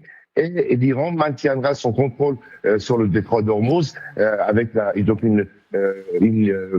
trafic maritime qui va progressivement être normalisé, mais aux conditions de l'Iran. Donc, c'est le sentiment que la population, c'est une nouvelle victoire. Je finis juste là-dessus. C'est que ce soir, les slogans qu'on entendait dans les manifestations, c'est l'Iran. Nous sommes aussi une grande puissance. Si je puis me permettre de vous poser une question importante, Siavosh Ghazi, pourquoi la République islamique d'Iran n'a pas encore confirmé ce qui a été dit dans le tweet de Donald Trump? Pourquoi ça a été dit avant Trump? Ils l'ont dit avant Donald Trump. Ah, avant. C'est-à-dire par quelle cette information ne nous est pas parvenue. C'est-à-dire que avant le tweet de Donald Trump, vous dites que du point de vue d'un officiel iranien aurait dit la même chose que ce que dit Donald Trump. Le porte-parole du ministère des Affaires étrangères a dit il y a maintenant 4 heures que l'accord était sur le point d'être finalisé et le sera d'ici 3 ou 4 heures. Oui, sur le point. D'accord. Donc pour vous, Siavosh Ghazi, ce qui a été dit du côté iranien et ce qui est dit par Donald Trump dit la même chose. Là, c'est le même son de cloche. Alors, ce que La moi bonne j'ai vu formulation par dans les rapport à l'accord, je veux dire. C'est-à-dire, l'accord sera finalisé très prochainement. C'est ça que vous voulez dire? Oui. Oui, absolument. Ça a été annoncé il y a 4 heures par le porte-parole du ministère des Affaires étrangères. D'accord. Merci infiniment, Siavash Ghazi. Merci d'avoir été avec nous en direct de Téhéran. Bien sûr, quand l'accord sera signé, nous aurons besoin de vous et de vos analyses. Merci infiniment. Qu'est-ce que vous vouliez dire, Sophia Amara? En fait, Siavash, il y a quelques heures, la chaîne Arabia d'ailleurs l'avait annoncé ça et rapporté les propos du porte-parole. Sauf que le porte-parole a souvent dit des choses et dit le contraire. Quand ça vient d'un tweet de Donald Trump, évidemment, ça a beaucoup plus d'importance et beaucoup plus de poids. Et elle révélait également, ce qui a aussi été rapporté par Fox News, et on le savait tous, bien que pendant toutes ces conversations et ces entretiens téléphoniques qu'a eu Donald Trump avec les représentants de ces différents pays du Golfe, tous ont insisté et l'ont poussé, l'ont encouragé à aller jusqu'au bout et à arriver à un accord ou en tout cas à un protocole. Bon, en tout cas, nous ne savions pas jusqu'à un moment où nous parlions avec Siavash Ghazi que effectivement côté iranien et côté américain on était sur la même longueur d'onde. En tout cas, ce que je veux dire, c'est dans les propos, dans la façon de s'exprimer au moment T où nous parlons ce soir, c'est-à-dire de dire qu'un accord est en cours de finalisation. Ulrich Bounard. Oui, tout à fait. Mais alors oui, et ça semble assez évident. Encore une fois, je parlais de la réaction des néoconservateurs complètement catastrophés, ce qui, à mon sens, accrédite la thèse. Ce qui est aussi intéressant, c'est que dans cet appel de Donald Trump, il n'y avait pas que les pays du Golfe, il y avait les Turcs, il y avait les Égyptiens, il y avait les Pakistanais. Et en fait, ça montre quand même qu'il y a une espèce de réflexion régionale, on va dire, qui poussait justement en fait Donald Trump à signer cet accord le plus vite possible, et que finalement, en quelque sorte, je dirais que Donald Trump a aussi été mis face à probablement une espèce de coalition de l'ensemble des pays, pas uniquement du Golfe, mais de l'ensemble des pays de la région au sens large, qui ont dit tout simplement ça suffit en fait. Et donc Donald Trump, en quelque sorte, se retrouve de plus en plus contraint. Le seul pays de la région finalement qui manquait dans cet appel, pour tout un tas de raisons, c'était Israël. Et effectivement, Israël se retrouve complètement seul ce soir. Vous imaginez Vous imaginez le poids que ça donne à l'Iran? Est-ce que vous imaginez le poids que ça donne à l'Iran? Il faut que la première puissance mondiale discute avec tous les pays de la région, exclut de ces discussions Israël, qui est un des co-belligérants et qui est la première cible de l'Iran, si on croit à toutes ces menaces et en tout cas aux proxys qui travaillent contre les intérêts israéliens, et que pour qu'au final, on annonce qu'un accord est en train d'être négocié, parce qu'il n'a pas été signé l'accord. Il le sera peut-être, mais en tout cas, c'est très problématique. Et pour finir, je dirais ceci, et je suis tout à fait d'accord avec vous, si les Iraniens n'ont pas cédé le 27 février, alors qu'ils avaient peur des frappes et qu'ils étaient sous le coup des frappes, aujourd'hui qu'ils ont tenu à ces frappes et qu'elles ne se sont pas renouvelées parce que Trump ne veut pas y aller, il y a très peu de chances pour qu'ils plient. Mais dans le communiqué iranien, il y avait cette annonce qu'effectivement il y avait un accord qui était peut-être sur le point d'être finalisé, et puis tout de suite après il y a eu cette idée que dans cet accord il n'était pas question de nucléaire. Alors, le nucléaire, pour l'instant, nous allons effectivement y venir. Donc ça veut dire que effectivement tout ce qui semble se dessiner, dans quelques instants, sur le détroit d'Ormuz. Oui, et bien même sur le détroit d'Ormuz, selon les informations que je vous livre à l'instant, les Iraniens n'ont pas l'air de dire la même chose que Donald Trump, puisque l'Iran affirme que l'affirmation selon laquelle le détroit d'Ormuz, je cite, redevient normal, est fausse. Même si le trafic maritime augmente à nouveau, ça on le savait depuis quelques jours, l'Iran affirme qu'il continuera à contrôler pleinement le détroit. Bien évidemment, l'Iran n'a pas du tout envie de cesser de contrôler ce détroit, y compris les routes, les horaires, les permis, les règles, etc. Oui.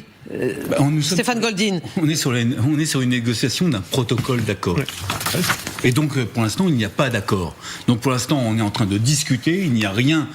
Et tout pourrait d'ailleurs disparaître du jour au lendemain, tout pourrait rebasculer du jour au lendemain, parce que concrètement, il n'y a pas d'accord. Et comme le disait tout à l'heure Michel Goya, la question nucléaire est bien est de toute façon complètement écarté de ce protocole d'accord. La question peut-être du Liban est dedans pour justement calmer Israël et donner, je dirais, quelque chose à Israël par rapport aux Libanais.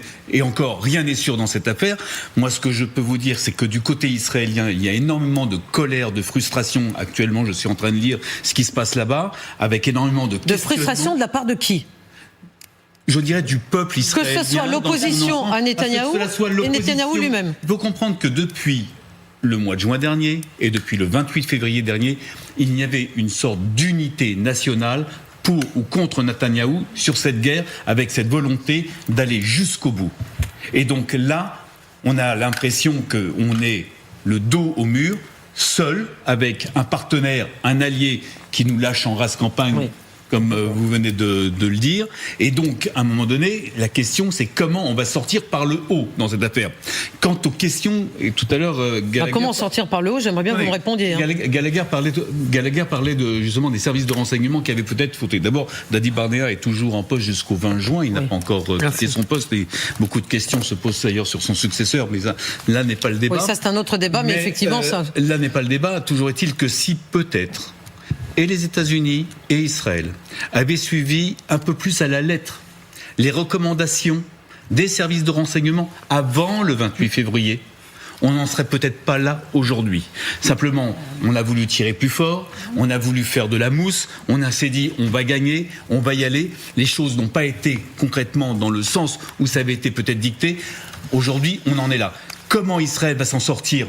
Par le haut.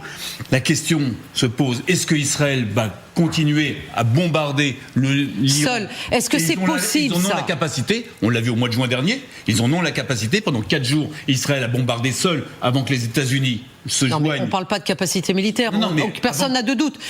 Politiquement, est-ce que c'est possible ? Israël, oui, le peut. Politiquement et militairement, oui, Israël. C'est-à-dire, pourquoi Netanyahou jusqu'à présent ne s'est pas justement a complètement respecté ce que disait Donald Trump, il ne s'est pas départi de ce que disait Donald Trump. Rappelez-vous qu'au mois de juin dernier, Netanyahou a attaqué seul les États-Unis et les États-Unis se sont joints. Donc vous êtes en train de nous dire, Stéphane Goldin, qu'il est possible... Tout est possible. Que suite à ces décisions de Donald Trump, qui visiblement est en faveur quasiment finalisée d'un accord avec les Iraniens, eh bien, Israël fasse cavalier seul. La question est de savoir si Netanyahou sera prêt à casser ce protocole d'accord en allant bombarder le territoire iranien. Ça, c'est une autre question. Avec des Américains qui vont les laisser tout seuls. Ça vous semble improbable ? Oui. Non, ils ne laisseront jamais tout seuls. On va voir. Et la région. Vous oubliez quand même des acteurs régionaux. Est-ce que les acteurs régionaux vont dire très bien, allez-y, continuez les Israéliens, parce que les Iraniens ne vont pas se priver. Ils l'ont fait dimanche dernier. Ils ont envoyé 3 drones sur les Émirats Arabes Unis depuis l'Irak. Il y en a un qui a touché l'alimentation électrique de la centrale nucléaire qui se trouve, je crois, pas loin d'Abu Dhabi. Donc, non, je pense, si je peux me permettre, Stéphane, que là, il y a un peu de panique et de pensée magique de votre part. Netanyahou, et vous l'avez dit vous-même, ça fait, vous disiez 16 ans, je crois que ça fait presque 20 ans qu'il a été pour la première fois Premier ministre, avec des interruptions certes, mais en fait, sa doctrine iranienne, qui était celle de l'emploi de la force, et donc qui, j'allais dire, recalibrerait et replacerait, changerait la position d'Israël dans cette région, elle a échoué, Stéphane, cette politique. Donc on peut refaire le match, oui, cette trêve, la mousse, etc. Je crois que les conséquences auxquelles Netanyahou est confronté politiquement vont être pénibles pour lui, mais pour le peuple israélien aussi, parce que Israël va se retrouver, et c'était assez prévisible. Demandez aux Européens le rapport qu'ils ont avec Donald Trump. Au lieu de nous mépriser, de dire les Européens auraient dû se joindre à nous, vous ne savez pas, vous avez peur, vous êtes des pantouflards, etc. Les Israéliens, à leur tour, sont en train de goûter un petit peu des médicaments que Donald Trump nous a donnés sur le Groenland, sur l'Ukraine. Gallagher, au risque de vous surprendre, je suis assez d'accord avec vous. Ah non, je ne suis pas surpris. Parce que concrètement, on est actuellement isolé face, et qu'on le veuille ou non, je ne sais pas si cette discussion s'est bien ou mal passée, peu importe, on s'en fiche. Concrètement, Israël aujourd'hui est face à une situation isolée, avec, qu'on le veuille ou non, un Iran avec des proxys qui vont pouvoir se renforcer. Israël se retrouve isolé, mais nous prenons immédiatement le chemin des pays du Golfe. Nous sommes à Doha, où nous retrouvons Jordan Olivier. Jordan Olivier, bonsoir, merci d'être avec nous. Dans ce long tweet de Donald Trump qui a fait sensation ce soir, une longue liste de dirigeants des pays du Golfe est citée, que ce soit le Qatar, que ce soit effectivement les Émirats arabes unis, l'Arabie saoudite. Qu'est-ce que cela veut dire ? Oui, alors ce qu'il faut dire tout d'abord, Anne, c'est que dans la région, on reste très prudent, notamment au Qatar où je me trouve, puisque vous l'avez suffisamment rappelé ces dernières minutes, aucun protocole pour le moment n'a été officiellement signé. Mais si cette information se confirmait, évidemment, ce serait une bonne nouvelle pour ces pays du Golfe qui dépendent massivement du détroit d'Ormuz pour exporter des hydrocarbures. Donc la réouverture de ce détroit d'Ormuz serait évidemment une bonne nouvelle. Vous en avez parlé, Donald Trump qui dans son message sur Truth Social a cité un certain nombre de dirigeants, notamment l'émir du Qatar, puisqu'on parle beaucoup depuis le début de ce conflit de la médiation pakistanaise, mais depuis quelques jours, voire quelques semaines, eh bien, le Qatar a pris un rôle très important dans cette négociation entre Iraniens et Américains. On le sait, l'émir du Qatar a plutôt de bonnes relations avec Donald Trump. Il a su a priori faire jouer ces bonnes relations pour tenter de trouver une issue favorable peut-être à ce conflit, même si je vous le disais, on reste pour le moment encore très prudent dans la région. Merci Jordan Olivier. Vous voyez, Sophia Amara, bien évidemment que la région reste prudente. C'est le moins qu'on puisse dire.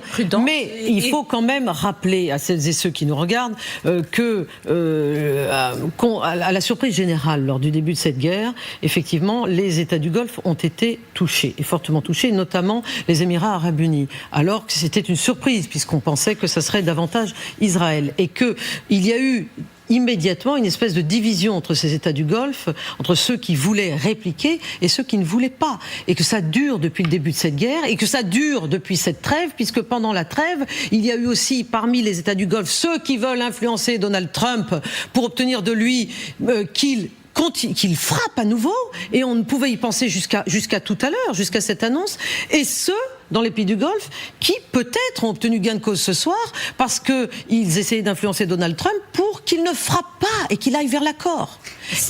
Quel est justement l'équilibre ? C'est une très bonne question, et parce qu'elle me permet de répondre sur plusieurs fronts. Je vais vous dire pourquoi. En réalité, les Iraniens apparaissent si puissants face à l'incapacité des Américains de les faire plier, ou en tout cas d'obtenir ou de transformer leur puissance militaire en avantage politique, que ces pays du Golfe, malgré leur richesse, malgré tout ce qu'ils représentent, sont dans leurs petits souliers et n'y arrivent pas. Et c'est ce qu'on dit à l'antenne, depuis plusieurs jours d'ailleurs, parce qu'on voit qu'il y a quelque chose qui va changer. Et même parmi ceux qui voulaient frapper l'Iran, il y en a qui ont changé d'avis. Et qui, les plus puissants, les Émirats arabes unis. Les Émirats arabes unis ont changé d'avis et ne voulaient plus frapper l'Iran. Exactement. Et pour plus, je termine là-dessus. Et juste en une phrase, au début ils voulaient y aller, ils sont protégés par Israël. Ils ont des rencontres avec les Ukrainiens pour renforcer, parce qu'ils ont été particulièrement visés. Ils sont particulièrement visés à cause des accords d'Abraham, mais aussi parce qu'ils étranglent l'Iran économiquement, parce que les Émirats ont été le coffre-fort de la République islamique d'Iran, il faut le dire, cette connivence. Eh bien, aujourd'hui, les Émirats arabes unis ont voulu que tout cesse. Et d'ailleurs, Anwar Gargash, je le répète, dès hier matin, annonçait qu'il y avait des chances. Il a utilisé. Qui est-ce ? C'est le conseiller du président émiratique. Et il a annoncé avant tout le monde que ça allait dans le bon sens. Il est satisfait ce soir, sans aucun doute. Apparemment. Sylvie Berman. Il a raison, c'est parce que en fait, il s'est aperçu que les Américains ne pouvaient pas le protéger et qu'il était frappé. C'est pas parce qu'il souhaite. Il aurait préféré effectivement que la guerre soit gagnée. Bien sûr. Le problème, quand on fait une guerre, Il ne faut pas la faire effectivement à moitié. Ce que disait Machiavel, il dit il ne faut pas se faire un ennemi à moitié. Et c'est vrai que la guerre a été arrêtée n'importe quand. En fait, il n'y avait aucun résultat, il n'y avait aucune raison. Donc Trump n'a pas complètement perdu la face parce qu'il y avait eu le sauvetage de l'aviateur, mais en même temps, ça n'avait aucun sens, effectivement. Et depuis, il essaie de ne pas décider de frappe au sol, il essaie de ne pas reprendre cette guerre dont il n'a pas envie. Mais effectivement, c'est un échec. Alors, complètement un échec. Et puis, ce qui est quand même très inquiétant, c'est que ça s'inscrit quand même dans une espèce de schéma directeur de Donald Trump aussi, de jamais finir ce qu'il commence, en fait. Tous les accords de paix qu'il se vante d'avoir conclus, en fait, sont toujours des trucs qui sont au milieu du guet entre la RDC et le Rwanda. Le Kivu est toujours occupé par le Rwanda. Au Venezuela, il recommence à y avoir des manifestations dans la rue parce que le régime n'a pas changé et qu'il y a toujours des milliers plus d'un millier d'opposants qui sont dans les geôles du régime. Entre l'Ukraine et la Russie, j'en parle même pas. Les accords douaniers tombent les uns après les autres parce que ça repose sur du sable au niveau législatif aux États-Unis. Donc en fait, il y a aussi ce risque-là fondamental qui est qu'au-delà de ce protocole d'accord, les discussions vont très probablement s'enliser, et puis les Iraniens sont très forts là-dedans. Et donc il est même possible qu'on arrive à rien en fait sur l'accord sur le nucléaire iranien. Et donc ce serait catastrophique. C'est-à-dire que non seulement la région serait plus instable, mais qu'on n'aurait rien résolu sur le fond. Oui, Gallagher. Non, juste pour aller dans le sens de ce que disait Sophia Amara tout à l'heure sur l'état d'esprit du régime iranien. Le porte-parole du ministère des Affaires étrangères, Ismaël Bakay, qu'on a entendu tout à l'heure, tweet le message suivant il y a une petite demi-heure, et il fait référence à la période antique. Il dit: dans l'esprit romain, Rome était le centre indiscutable et indisputé du monde. Mais les Iraniens ont brisé cette illusion quand Marc Julius Philippe l'Arabe, donc ça c'est au IVe siècle, marcha en direction de l'Est contre la Perse. Cette campagne n'a pas eu pour résultat une victoire romaine, mais elle s'est terminée par une paix dictée par les Sassanides, c'est l'Empire perse. Donc ils sont en train, dans leur esprit, de rejouer, si vous voulez, ce moment, l'Antiquité, l'Empire perse qui met à genoux et qui impose les conditions et les termes de la paix à l'Empire romain, à une époque où l'Empire romain se croit tout puissant et le centre du monde. Et il va y avoir beaucoup de règlements de compte sur les responsabilités de cette guerre et de cette défaite. Et dans le monde entier. Oui, il y aurait des répercussions un peu partout. Pour en revenir en Israël, dans le fond, est-ce qu'il n'y avait pas certains prémices à ce qui se passe ce soir ? Parce que quand Donald Trump dit il y a quelques jours sur Binyamin Netanyahu, il fera ce que je lui dirai. Et dans le fond, est-ce que c'était débat déjà dans cette ligne où, dans le fond, on en est là aujourd'hui? C'est une question que je pose. Exactement. Et d'ailleurs, ce matin, un député de la Knesset, évidemment anti-Netanyahou, a estimé que à cause du comportement de Netanyahou, Israël était humilié par Washington. Et c'est pas plus tard que ce matin. Rappelez-vous, lorsqu'il y a eu les premières négociations, lorsque Donald Trump a lancé son projet Liberté, début d'ouverture du détroit par la force. Ça a duré 36 heures. Et hop, dans la foulée, réunion avec les pays arabes, les trois principaux pays de la région, en visioconférence avec Donald Trump, sans Israël, quand même, c'est quand même assez incroyable. Et à l'issue de cette réunion, Donald Trump dit voilà, bon, j'ai décidé que ceci, cela, et je vais informer.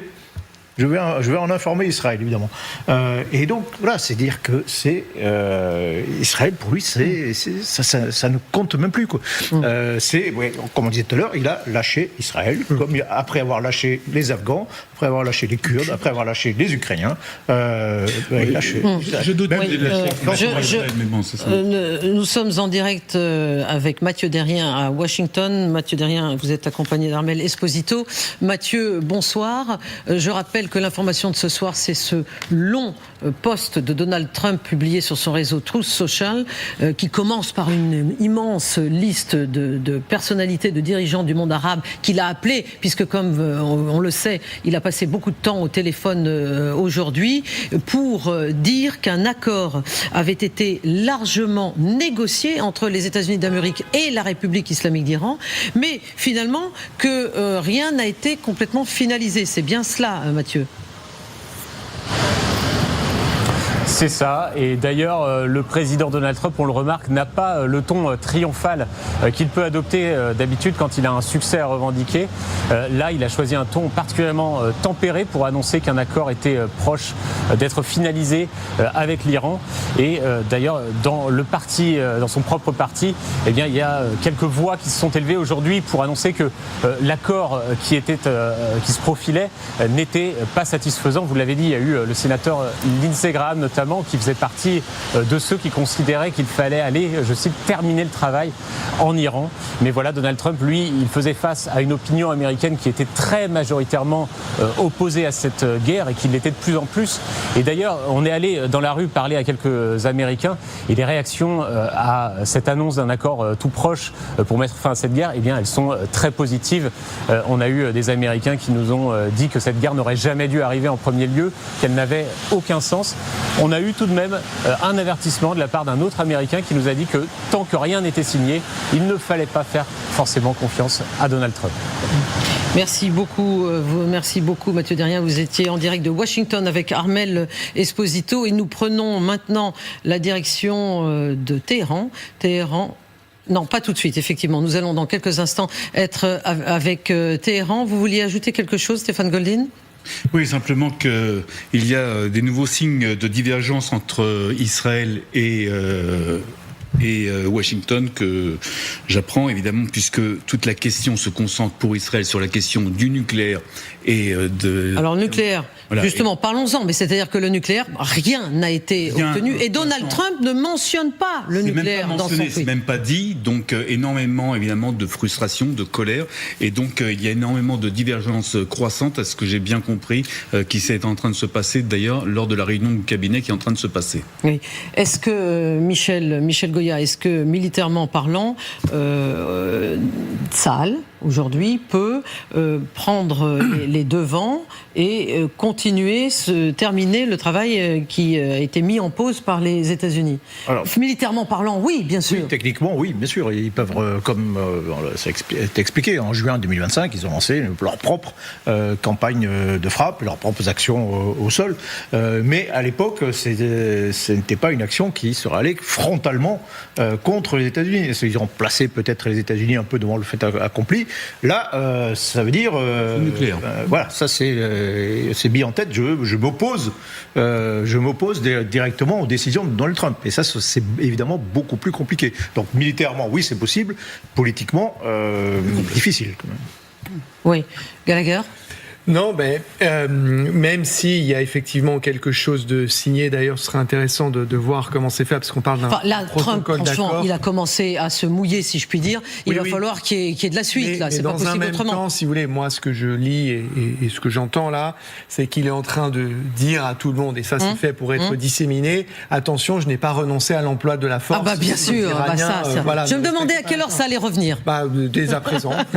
Donc 23h46, vous êtes sur LCI, et effectivement, Donald Trump manie la carotte et le bâton. Absolument. C'est cela.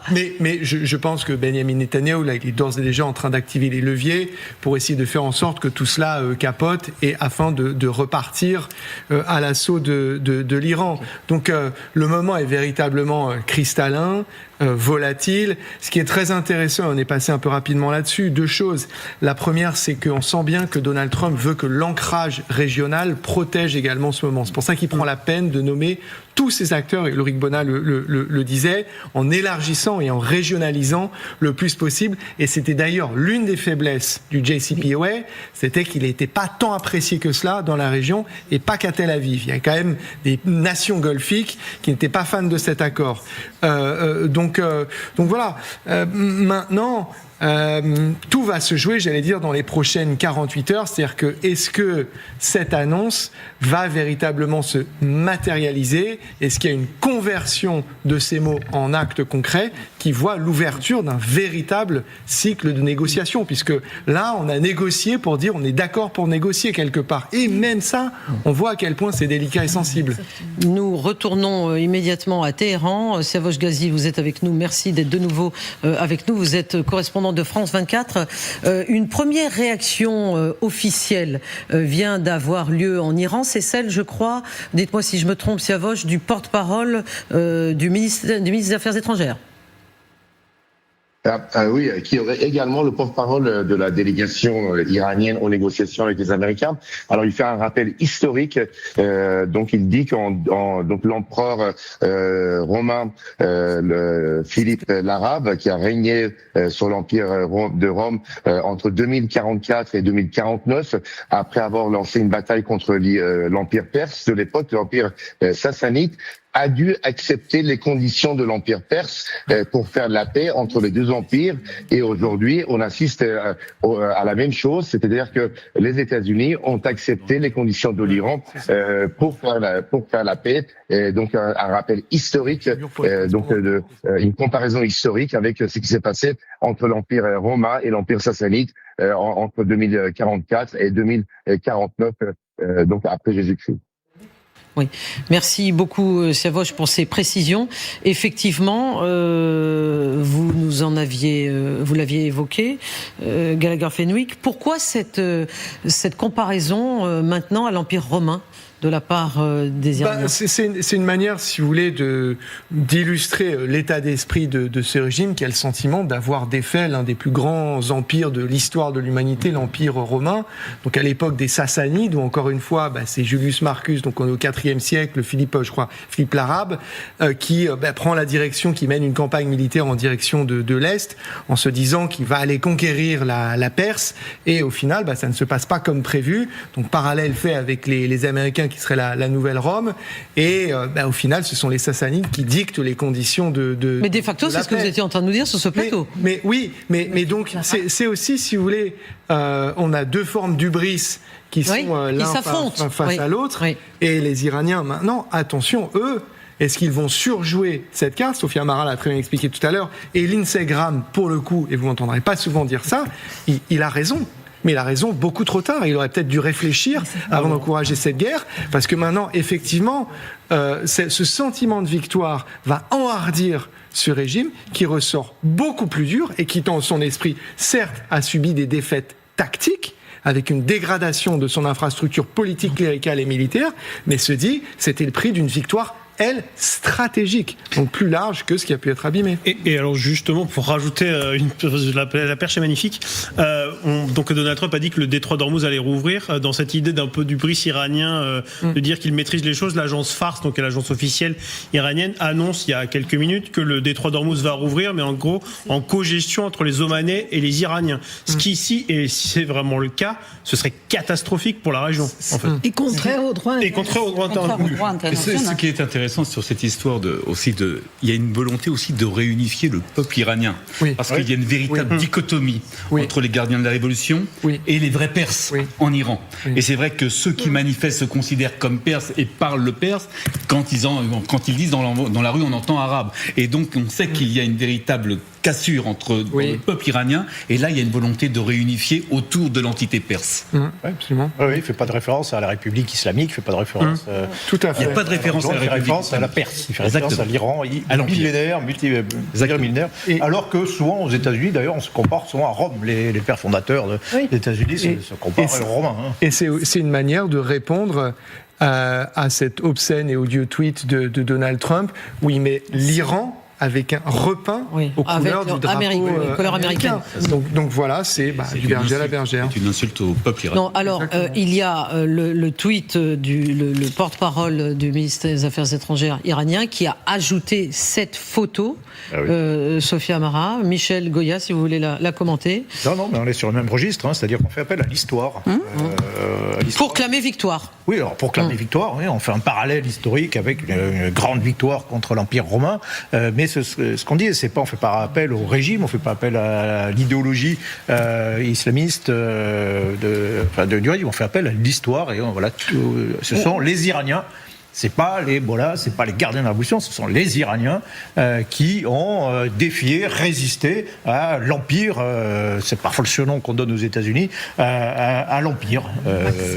Oui, mais enfin, Oui, tout à fait. Non, mais voilà, Effectivement, mais leur tentative, elle est bien vaine, parce que déjà, Philippe l'Arabe, il était syrien, juste pour information, et il était syrien, Philippe l'Arabe, et puis deuxièmement, c'est bien beau de la part des gardiens de la Révolution ou de la communication de la République islamique d'appeler ou de convoquer la Perse, alors que pendant des années, voire des décennies, ils ont empêché les Iraniens de célébrer leur appartenance et leurs diverses cultures pré-islamiques, déjà, premièrement.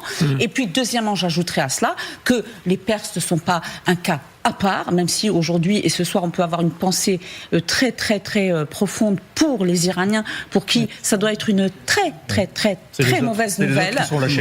Ce sont les premiers d'un don, et on n'a pas cessé de le dire. Mais je conclurai par cette phrase. Il y a beaucoup d'autres civilisations dans cette région qui sont millénaires et qui n'ont pas, je pense aux Irakiens, et qui malheureusement ont mal fini, et pas pour des raisons religieuses, mais pour de la violence, pour de la dictature et pour toutes les interventions qui ont facilité la naissance de divers monstres, notamment l'État islamique, Daesh, ce fameux groupe. Alors chacun il va de sa carte, de sa photographie qui accompagne son tweet. Regardons ce tweet de Donald Trump qui date d'avant. Il est de plusieurs heures avant, de la fin de cet après-midi, avant cette annonce d'accord largement négocié. Donc vous voyez le pays, l'Iran, repeint avec le drapeau américain et sous ce titre, les États-Unis du Moyen-Orient. Non, mais il n'y a personne à côté de Donald Trump qui dit écoute, tu vas faire une connerie. Là, c'est pas possible, quoi. Mais non, mais de la même façon, il a plusieurs cartes aussi, où le Venezuela aussi est aux couleurs américaines, le Canada, etc. Le Canada. Bon. Mais c'est une insulte à la population iranienne. Au peuple qui s'est battu, qui voulait retrouver sa liberté. Et là, à titre personnel, j'ai du mal à accepter. Ouais. Et c'est une insulte aux Américains aussi, surtout. C'est une insulte à la démocratie américaine. Oui. Excusez-moi, de voir ça, c'est absolument hallucinant. Et après, quand vous le dites, on vous dit c'est de l'anti-américanisme primaire. Ben non, en fait. En réalité, non. Parce que la première démocratie qui reste, la première démocratie au monde, c'est absolument aberrant de voir un type pareil à la tête de ce pays. C'est hallucinant. J'ai toujours pensé que c'est pas comme ça qu'on peut gagner une guerre. Et peut-être pour ajouter quelque chose, c'est que le tweet juste avant celui-là, de la part de Donald Trump, son tweet. Vous tenez un décompte. Vous y retrouvez, c'est bien. Je tiens pas un décompte, mais c'est important parce que celui d'avant, en fait, il concernait le Groenland. Oui. Et donc, d'ailleurs, nous en aurions parlé s'il n'y avait pas eu celui d'après. Celui d'après, c'était disant que la Chine était une. Oui, il a beaucoup tweeté cet après-midi avec des photos, de l'IA. Mais par contre, tweeté sur Cuba. Et c'est là que je voulais en venir, c'est qu'au vu de ce qui se passe en Iran, Donald Trump, il va falloir qu'il rebondisse assez vite.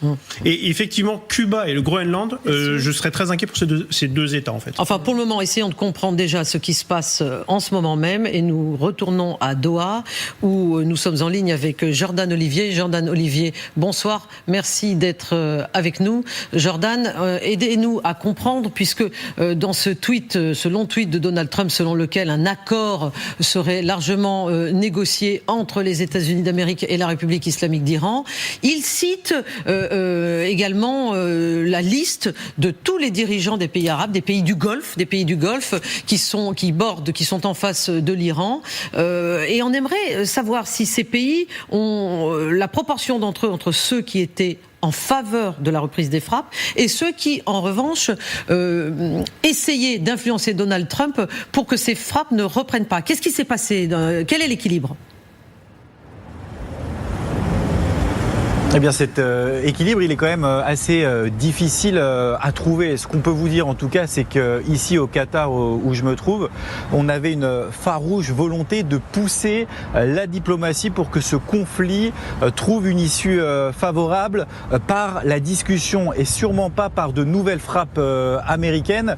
D'ailleurs, on a appris un peu plus tôt dans la journée que l'émir du Qatar s'était entretenu avec Donald Trump en tête-à-tête par téléphone, justement pour évoquer cette problématique iranienne. Alors, c'est vrai, Donald Trump a cité un certain nombre de dirigeants, notamment Oman, l'Arabie Saoudite, le Qatar qui œuvre depuis quelques jours, voire quelques semaines pour trouver une solution. On a largement entendu parler du Pakistan comme médiateur, mais le Qatar a joué un rôle très important et continue de jouer un rôle très important, même si pour le moment dans le Golfe, eh bien la prudence est de mise puisque ce protocole d'accord n'a pas été officiellement signé, mais si tout ça était confirmé, ce serait évidemment une très bonne nouvelle puisque Oman, Bahreïn, l'Arabie Saoudite ou bien encore le Qatar, eh bien dépendent largement du détroit d'Ormuz pour exporter